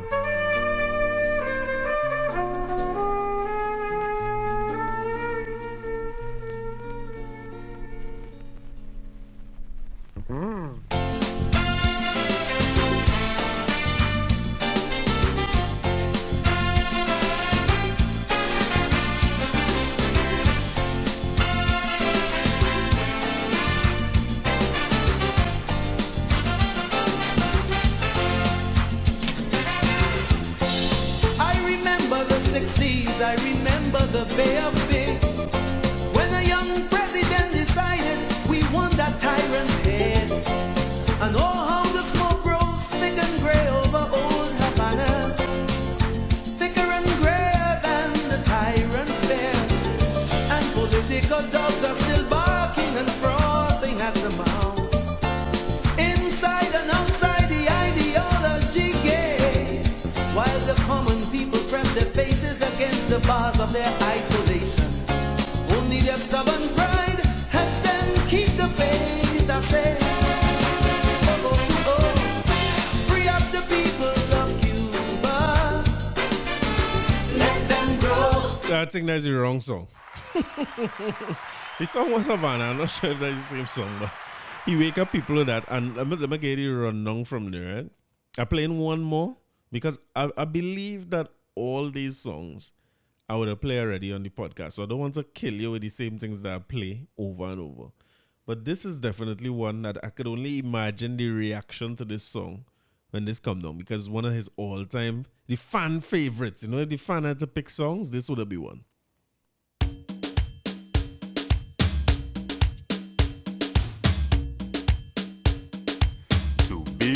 continue. Get them out! Get them out!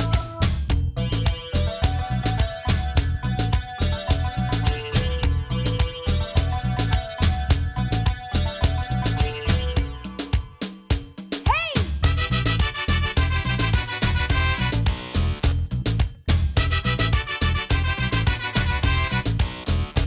Well, this is the tale, oh such a tale of a girl called the Sugar Bell Queen. If you breathe too hard in the central yard, she bound to be on the scene. And so the people get mean and they went to the queen and they begged she to intervene. They say, oh queen, there's a scourge in the land, it was an African sex machine. And so she ran and she raved and she misbehaved, this girl called Pussy X. So the grey-haired man phoned Wade and Ram and asked them, boys, what's next? They said, listen Monday, she breaking away, this girl called Pussy X. They said she do a dollar wine on we party line, well that get Monday vex. We used to be a ragamuffin monarchy, but now we are a parasite oligarchy. We used to be a ragamuffin monarchy, but now it's only parasite in the party. Hey! Get them out! Get them out!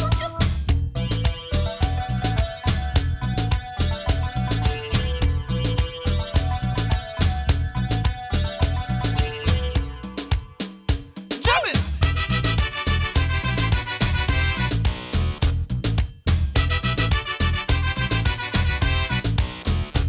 Well, she said Monday was too thin on crime, so she decided to make him fat. She bypassed him 3 times with she operation. That ain't good for your heart. Then Monday try every trick that he know, but she stick like a pepper in the tail. She say, you Mr. Monday, you call me a cow, I'm going to put you in a sugarcane jail. And so the heavyweight man with the human right hand pet a job at Pussy X. The ex-party whip, he says she on a trip and that get Monday vex. We had the Balizé boys like puppet and toys, then up come Pussy X. Listen Mr. Monday, you ain't see we as a managed clan, you're too soft when you opposite sex. We used to be a ragamuffin monarchy, but now we are a parasite oligarchy. Tell them We wolves. used to be a ragamuffin monarchy, but now it's only parasite in the party. Hear what she Hey! say. If you want to jam with me, sit down. Swing your bottom down to the ground. On the highway in the town, look. Bring your bottom down to the ground. You want to jam with me, sit down. Look. Swing your bottom down to the ground. Do it on the highway in the town, look. Slam your bottom down to the ground. Go down, go down, go down to the Hulsey, go down. Everybody go down, go down, go down to the Hulsey, go down, go down. Ba-da-ba. Ba-da-ba. Wee. Listen, I want to get back into Hulsey Bagan a little bit, because people might forget who is Hulsey Bagan is Hulsey X, right? But I just want to say, listen, thanks to David Rudder for a great show. I'll tell you how he end off the show, right? This is the man list of songs. I talking about, we done about 30, 40 songs in it look like here, And then the man ending to the show is Hammer, Bacchanal Lady, Dust in the Face, Madness, Madman Rant, with High Mass. And then 2 songs to close out the show, Guilty and Spirits Have to Dance. Amazing show. I hope that, my hope is that it's available, because I was actually trying to see if I could catch the live stream on WAC, like as a recording, or to just pay for the end of the show to see the parts of the performances that I miss, because it's worth seeing. If the rest of the show was so great, the ending had to be superb. And I couldn't get it. I couldn't get into the live stream. So I'm hoping that this show is available, like a DVD box set. It's still like that, like on VHS or Betamax or some kind of thing where you could buy it, you know what I mean? And have as a keepsake, like a physical, not just a download, a physical, something that we could keep to as a memento of this show. Especially if this is really the last performance at this length. I just want you to draw the parallel, right? If you're conscious that this is Bob Marley last show, this is how we should treat this, to make sure that we have a piece of this with us. And I also hope it's available as an album, as he would have done with the No Restrictions concert that people had gone to and had those memories to talk about when they grow up and get older and thing with David Rudder. They would have seen him come into the art form, and now they're seeing him starting to head out and they still are part of that whole journey, 40-something years, 50 years of being an artist, and they are part of it. I'm hoping that this show and the performances from this show are recorded and available on places like Apple Music, like where the No Restrictions album is available, so that we could hear all the different elements, you and your friends, you and the people who you're passing the torch to, and listen to this for many, many, many years to come. So I'm glad I was a part of the experience. Thanks to everybody who reached out and tell me I had to go. I don't know what I was thinking in the first place, but I went and I had a great time. No better audience to be there with than my mother and my mother-in-law neither, you know what I mean? And my wife, we had a good time and we enjoyed the show. But I really want to touch on Halsey X as I move on from this. I know I'm real long into this. Only going to get a longish episode today, you know, because none of these topics ain't good enough to carry over to next week, and they're here, so we covering them, right? Just a quick thing on Halsey Bagan, right? This is from a TEDx Port of Spain. Just so people know who this Halsey X is and what's the story behind the song. Halsey has a long history of activism. As a final year student, she led a national campaign against corruption in the construction of the Caroni Racing Complex. Soon after, she joined fellow villagers in Guayamare,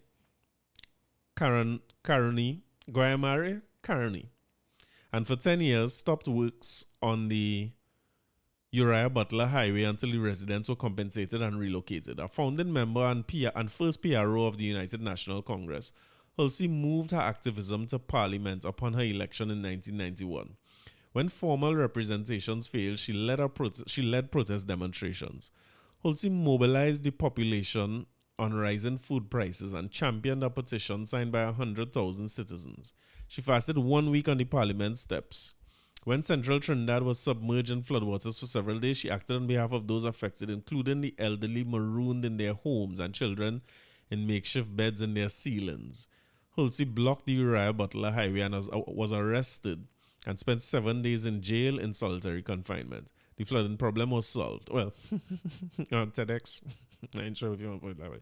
But her activism for a potable supply of water for her constituents caused her to be jailed for 3 months. Caused her to be tailed for 3 months by vehicles of fully armed policemen. Halsey's populist politics and rising profile led to her expulsion from the UNC in 1994. She continued to advocate for the people and be placed before the party and rejected the tradition of MPs towing the party line. Instead, she called for a conscience vote on key issues. So if you ever listen to that song again about Halsey X, right, the whole idea go down with the Halsey go down was really Halsey sitting down on the highway and blocking the whole place and getting locked up, you know what I mean? So listen to that song again with that little information about Halsey Bagan, and you might listen to it with a different appreciation. But again, great show, well organized, great shuttles in and out. We was wondering if when time to leave, if the shuttles would still be there or not. And the shuttles was right there waiting for everybody to carry them out. I was not the only person who leave early. A lot of people was heading out early. So I'm going back to my call for people, especially people who organizing these types of shows, to understand that your audience getting older. Right? I talk about myself. Your audience getting older. And value for money, not like the man who had the 200 and trying to stretch out this date. Value for money is not always quantity, you know. Value for money is not always a show that is 6, 7, 8 hours long. Although, I mean, there's an exception here with David Rudder, given that this is his swan song, you know what I mean? The curtains close on these long performances. I'm talking in general now for Calypso shows and things. We could tighten this thing up, you know. We could get this down to 1.5 or 2 hours, you know, and let man come and go. I'm begging for that against the backdrop of what happened in Savannah too. Because our next version of Bob Marley was right. We had a great night for culture and music in the country, you know? Because another parallel of great Caribbean greatness was performing, or maybe even several, was performing in the Savannah as well. They had the Redemption concert in the Savannah, featuring Luciano, Beres Hammond, Buju Banton, Anthony B. The kind of show that as a young fella I would have never miss. And I want to see Kevin Farrick in his spot. Kevin was like, "You're going in the Buju after?" I was like, "Oh, you mean I ain't that?" But boy, I couldn't make. After I was like, "All right, let me head home." There's no way. I'm kind of glad I didn't do it, because there's nowhere in my mind that I could envision that amount of people going in the Savannah to see Buju. I don't know if I just estimate wrong, but I didn't think that crowd would be so big. That crowd from the pictures, right? It was ridiculously big. And I guess people come out in the droves. Buju is a huge draw. I'll say that Buju is probably the only Jamaican artist now that could pull that size of crowd down here. At one time, it used to be Beenie Man and it used to be Bounty Killer, maybe. I mean, Cartel, maybe. If it was Free Vibes Cartel, maybe we could get a slice of that. That would be great, you know what I mean? But I know who pulling such a big crowd. And Beres is a big draw himself. Anthony B just tend to say he come in and don't reach. And Luciano always good, but Luciano and them is heavy prayers and provide. I can't take that. I can't stand up for so long either. And just against the backdrop of what happened with David Rudder show and being so well organized and a tight ship run. And that was, when I say David Rudder show was long, I have no complaints about waiting long for them to start or waiting long in between. That show flew completely. They would have set out to do a very long show, which he already does. He typically does very long performances. As solo, you have enough hits to do it, right? And this time he had a lot of guest artists come and perform with him and stuff, and he doing songs that he would want to do, of course. But the complaints about Buju and them being long was people talking about 2 hours between performances. Them things make me stop go show, you know. I can't go show and stand up so long. The last show I went and see was Bounty Killer, Beenie Man, and Idonia. Me and my boy Hinks. Hinks is one of the few men I could call on to go them things still, you know, at we age. But we went in that complex. I think it was Scorch. Hoppy and them had come and do a fully loaded thing. And let me tell you something. We stand up so long just waiting for... Because those things don't tell you at time. I like how Rudder say 8 and it has 60-second count now. And at 8, you hear... Pa, pa, pa, pa, pa, pity, pity. It's action time, you know. It's no joke. At 8 o'clock we started. When you go to dancehall or reggae shows, they don't have no start time. You just go. Gates open at 10. So you just go and hope to God you reach before the artist starts. Or you go at 10 and then you have 2-3 hours worth of conscious music and think to listen to a certain thing with that hard times and wailing while you're back hurting, you standing up there waiting for the show to start. I don't think it's fair to patrons, and I think we move from an era where we used to value money as quantity. Now we just value the money for quality. You come out and you put on a tight quality show, I guarantee you people will be happier. So people were talking about the length of time between the performances between Beres and Buju was apparently as much as 2 hours, people are saying.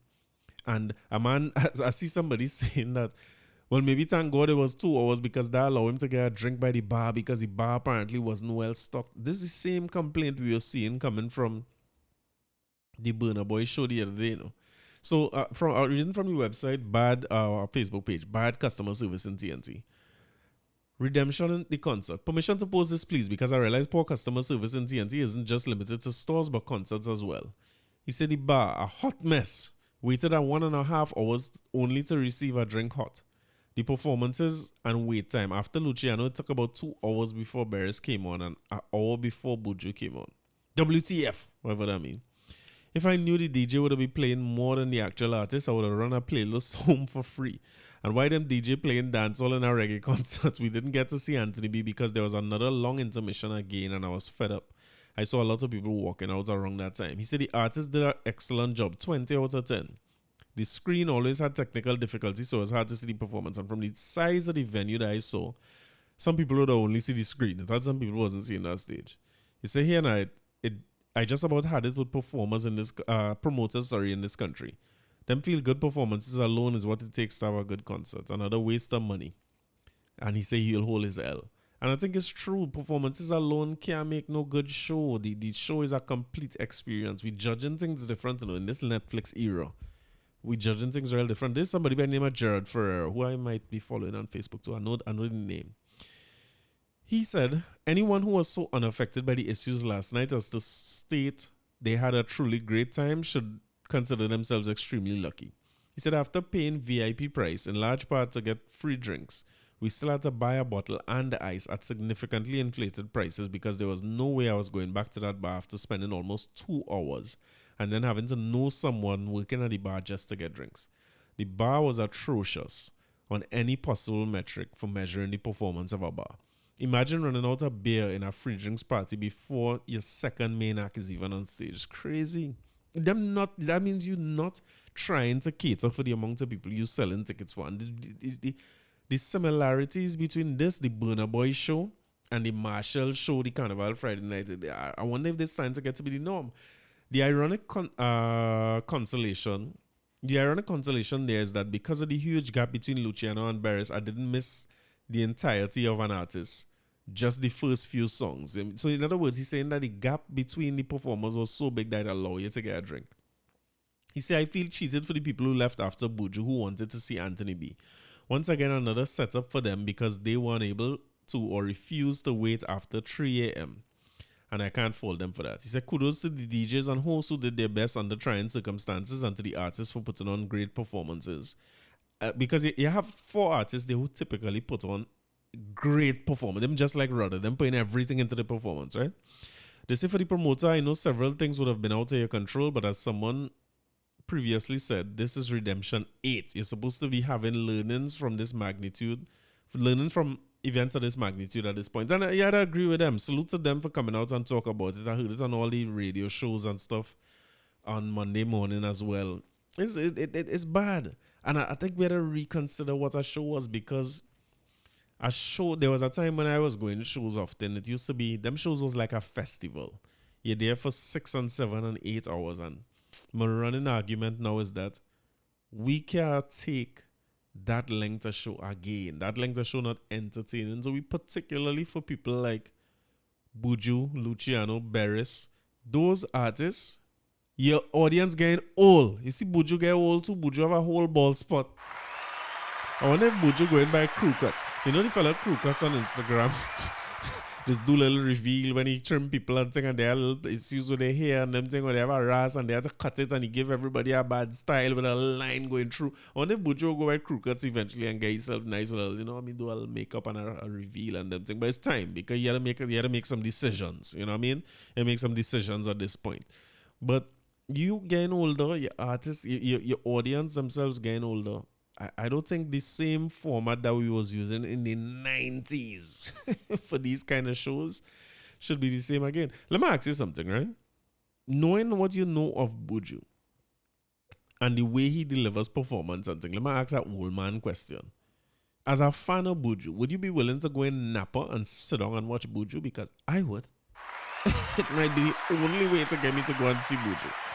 And he better keep that show down to about 1.5, 2 hours too. I mean, not saying that you have real hits you could do. Maybe do a part 2, 2-3 months after I recover from being so late out for the part 1. But maybe it's time to start to get them artists. Because Buju and them is legacy acts, right? They're not performing new hits that young people coming out to see them. And no, they're not in the white hot space or the red hot space where them bringing men. You see Skeng and them, let them youths and them go up and stand up and wait and watch Skeng break guitar and thing. But no. We have to be at a point where we go in.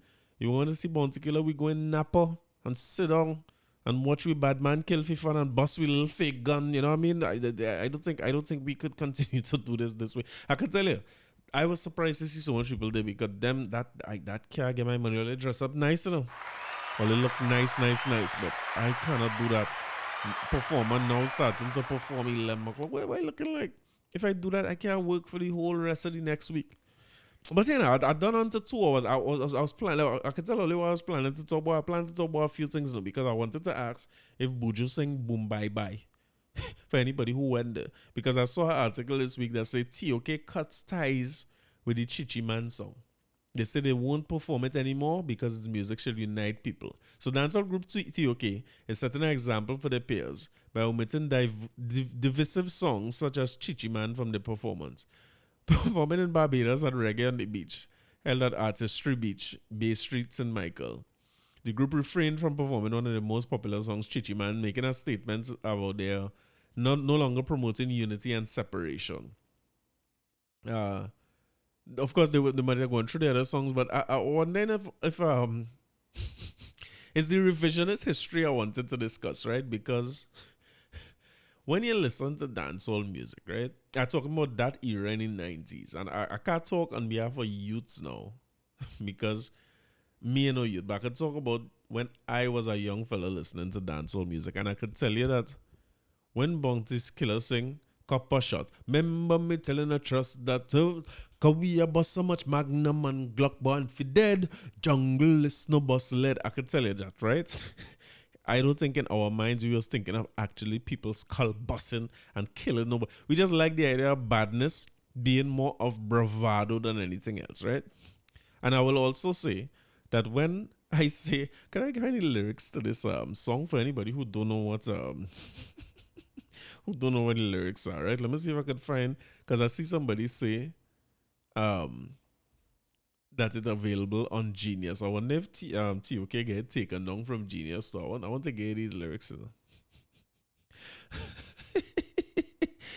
The song says, for those of you who, you know what I mean, the squad who never listened to this kind of music before. You say, my crew, my dogs, set rules, set laws. We represent for the lords of yards. And a gal alone feel up me. Well, for lack of a better term, balls, right? From them a par in a chichi man car. Blaze the fire, let we burn them. If you don't know what chichi man is, right? Chichi man is Jamaican slang for like gay, right? Homosexuals. People, men who prefer the company of other men, right? Which is widely accepted today, but maybe not so accepted when they release this song. And particularly not accepted in Jamaica, where it was a popular thing to say bun, where you used to say bun batty man, but you can't say that again. So they used to say chichi man, right? And I never really, as a youth coming up, who I've evolved, right? I've evolved. But as a youth coming up, I never used to like when they changed Batty Man. I find they should say Batty Man. You know, I used to song better in songs. When they say Chichi Man, I find you making it sweet now. You're gentling it up, and I never like that. Until I went to Jamaica and I find out that like Chichi might be what they would call a termite, right? So, what termite is it? So what do you call about a Chichi Man like it was? But anyway, they say from your power in a Chichi Man car, blaze the fire, we make we burn them. From my drinking a Chichi Man bar, blaze the fire, make we burn them. He say, so me go so. Do you see where I see? Niggas when you're doing that. Enough of them are freak, them are carry out all them dirty act. Tug nigga wannabes. Enough of them are lick it back. If them bring it up to we full them up a copper shot. Copper shot rise up. Every calico go ratatat. Ratatat. Every chichi man have to get flat. Get flat. Me and my niggas gotta get packed. Chichi man for dead, and that's a fact. So apparently people get frightened. People get scared and thinking that people coming for their life and they're gonna actually burn them and them kind of thing, you know what I mean? So TOK take in front before in front take them, because you would remember that Buju had issues with the US and he too stopped performing Boom Bye Bye.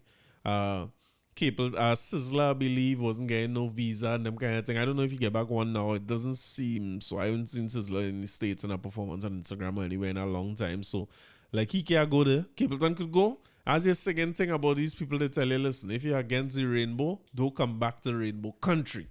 If you're out, stay out. So I just wanted to touch on that to see how much times change, because we used to listen to this on Lick Shot, but I don't know that. I might be naive by saying that we used to listen to this, but maybe still had no problem. Yeah, no problem, nobody, if they choose their lifestyle and thing. And you know what's funny about it in Trinidad in particular? I'm wrapping this up, right? Wherever I talk about, I will talk about it in the next episode. A man told me the other day, maybe 2 episodes in a week. Let me see how that go. Because I have plenty of other things, but rather take precedent, right? But when you're looking at songs like these, were you accepting of the people or not? Because in this country, when they have ring-dong party for men who prefer the company of other men, right? I'm being delicate with my language. And it's a jam session. I hear so, I mean go, I hear so. I hear it's the same kind of song they play. Nobody don't call themselves Batman and Bullet. Let me wrap up this episode. Listen, I want to get out of here. I want to leave all you with 2 songs that were not played in this show. And it just goes to show you the amount of hits that this man have. And no, I'm not talking about Buju and them show. Going back to Rudder and them show, right? Rudder show. I just want to show you the amount of hits that this brother have. That he could put on a show for apparently what was 5 hours plus. Which, you know, he was talking about no more 4-hour shows. So what you do is he tell you, I can't make the 4-hour long performance again. And he hits you 5 just to show you that he's really the boss. And I just want to play 2 songs that when I was going through it, I realized those songs were not on the set list. But it was just very, very bad songs by David Rudder. One of them, let me see how good your memory is, right? But here is one that he ain't play at all.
have to shake you down.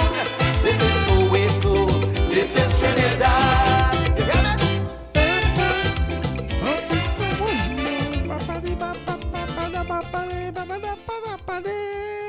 And this is among many, many more that he in play. They have songs what to me is hit songs that he could, because I mean, if you go back to Gilded Collection, just watch the album and you'll see how many songs he just decided that he could leave off comfortably and still put on a great show for, as I say, 5+ hours. But I want to play a little slice of this, right? Just for some people to go back memory lane.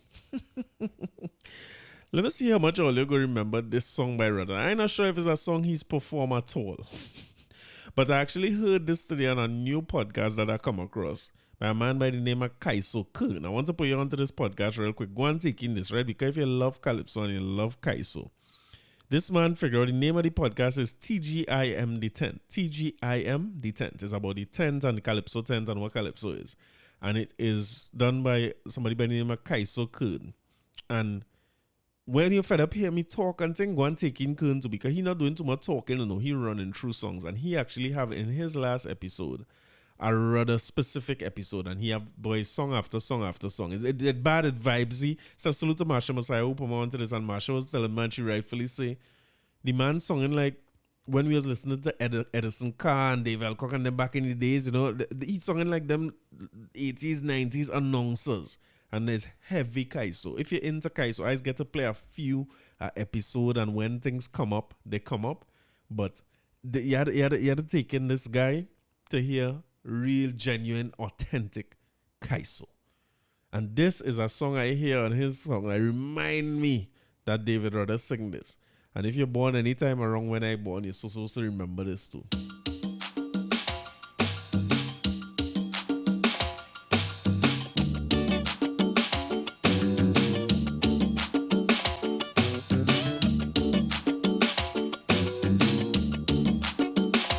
Yes. There's a new self-awareness in many young people. They're saying, I am in control of who I am. Dope is a deceiver, a sweet eye from the devil that takes you for a ride and drops you around. But my body is a temple, my body is a shrine. I can't let passers-by pollute my stream. No, me ain't able with no substance to blow my mind. Drugs can't interrupt my life, my dreams. Because I take full responsibility for all that goes down inside of me. And dope is death in disguise. So now I've opened my eyes.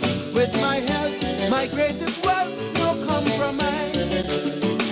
And it's so cool to be drug-free, so cool to be healthy. I say boom, boom, boom, watch me boom, boom, boom. I confident, self-assured, rebellious if need be, but I'm free, so the future belongs to me. You remember the man who used to rap? Putting a smile and things on your face. I'm busy, and when you pay, say, my dime. Self-reservation each and every time. Remember that? But you're supposed to remember that song, right? Greatness from the great David Rudder. So listen. I owe in all your episode. But we over 2 hours. So I'm cutting off here. And whenever that next episode come out, maybe you'll get 2. But if you don't get 2, I'll talk to you next week. Bye.